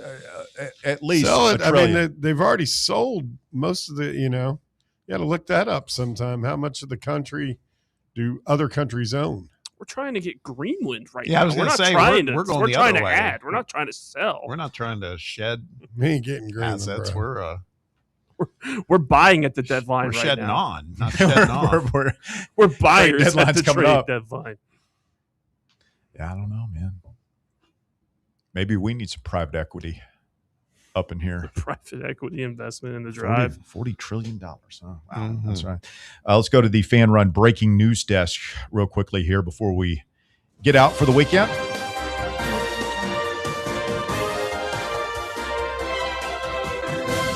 Well, again, we are going to be covering this story extensively, closer than most other sports media outlets. And, of course, I'm talking about the self-imposed multi-year probation For the at love of Catholic God. high school. Today, Catholic coach Philip Shadowins speaking out to On3 Sports. He says, quote, "This doesn't change anything for us. Of course not. It will just fuel us to get better." Gonna get better. Be fuel for the fire. I'll tell you, here's a thought. Don't let the coaches you hired from PAL that aren't faculty members contact recruits. Or just don't contact recruits in general. Oh, come on. Everybody does it. The word recruit. It's not the way It's high just school. not a word you high school use football. in high school. These kids are It is if you play in the private school division, it absolutely is. If you're playing against NBA, Brentwood Academy, Baylor, Macaulay, Christian Brothers, hell yes, it is. Maybe that's the problem. Maybe y'all need to be playing with Webb and CAK and Well, unlike Grace Webb and all and the CAK, other. Catholic doesn't lie about their enrollment. No, you just recruit. That's the difference. You No, go we're recruit. honest and we You're not honest. I mean, you just got caught for being honest. Let's keep it 100. The opposite of honest. That Webb basketball team, there were, great players. All went to school for a great education. Yeah, I'm sure all those kids did. Yeah, points. Coach Ricky Norris makes points good all over. men One at a over time. time. All over the city. We'll not have any Webb basketball slander. Hey. Yeah, you heard me. No. You want to take it outside? We can take it outside, Webb boy. No. You may not like what happens. Unlike Webb boy. Webb boy. I can't say what I want to say. Whoa. Wow. What would you want to say? It starts with the C. Oh, what? Of course. You next. You want to fight Walker I now will. I don't because want he's to, proud but I of his will. basketball team? I just know Don't Ricky, want I to, know but I Ricky will. Norris. He creates. He's got a program that puts good men. The only thing you need society. about Webb is when they haven't recruited players, they don't want to play Catholic at all. At all. We just don't recruit players. Yeah. We don't like to play with programs that go out Again, and you're recruit, going to act cheat, like and all that. you know. Stuff. Yeah, okay. We don't need to Yeah. do that. We don't. Yeah, I mean, you don't. we play you in basketball. That's why you guys were losers We let you for play a us in long time. basketball. You guys were losers. It's You didn't not- want any part of not Catholic high school. It's a when championship Coach Hutchins was program. A over little there, respect, please. And they were winning Championship state championship. Multiple Did times you all win a state state championship last year? What? You know, you talked a Well, good game, they big won boy. it. They won it boys and please, girls. Boys don't make and me girls. turn you off. Not last year Boys they and did. girls. Not last year they didn't. No, 2025 they Hey, this is Won 2026. You did not win last year. You guys went out before Catholic did with you were real proud of your nationally ranked team that went out in the quarterfinals there, big boy. It's basketball. There's kids out there. You never know what can happen when you get out on the basketball court. Teams. You to act like Webb is part never of the beautiful. recruited It's part of is the beautiful game of laughable high at school best. sports. It's Anything can laughable. happen. Gentlemen, please. Just completely and utterly ridiculous. Gentlemen. The Lady Spartans That you won with the- state back-to-back the Lady years too. Spartans. That you would Gentlemen, please. stand here with a straight face and make this argument even get to is tell the my- stupidest thing my ever. story, my LA story. We'll have to do that next week.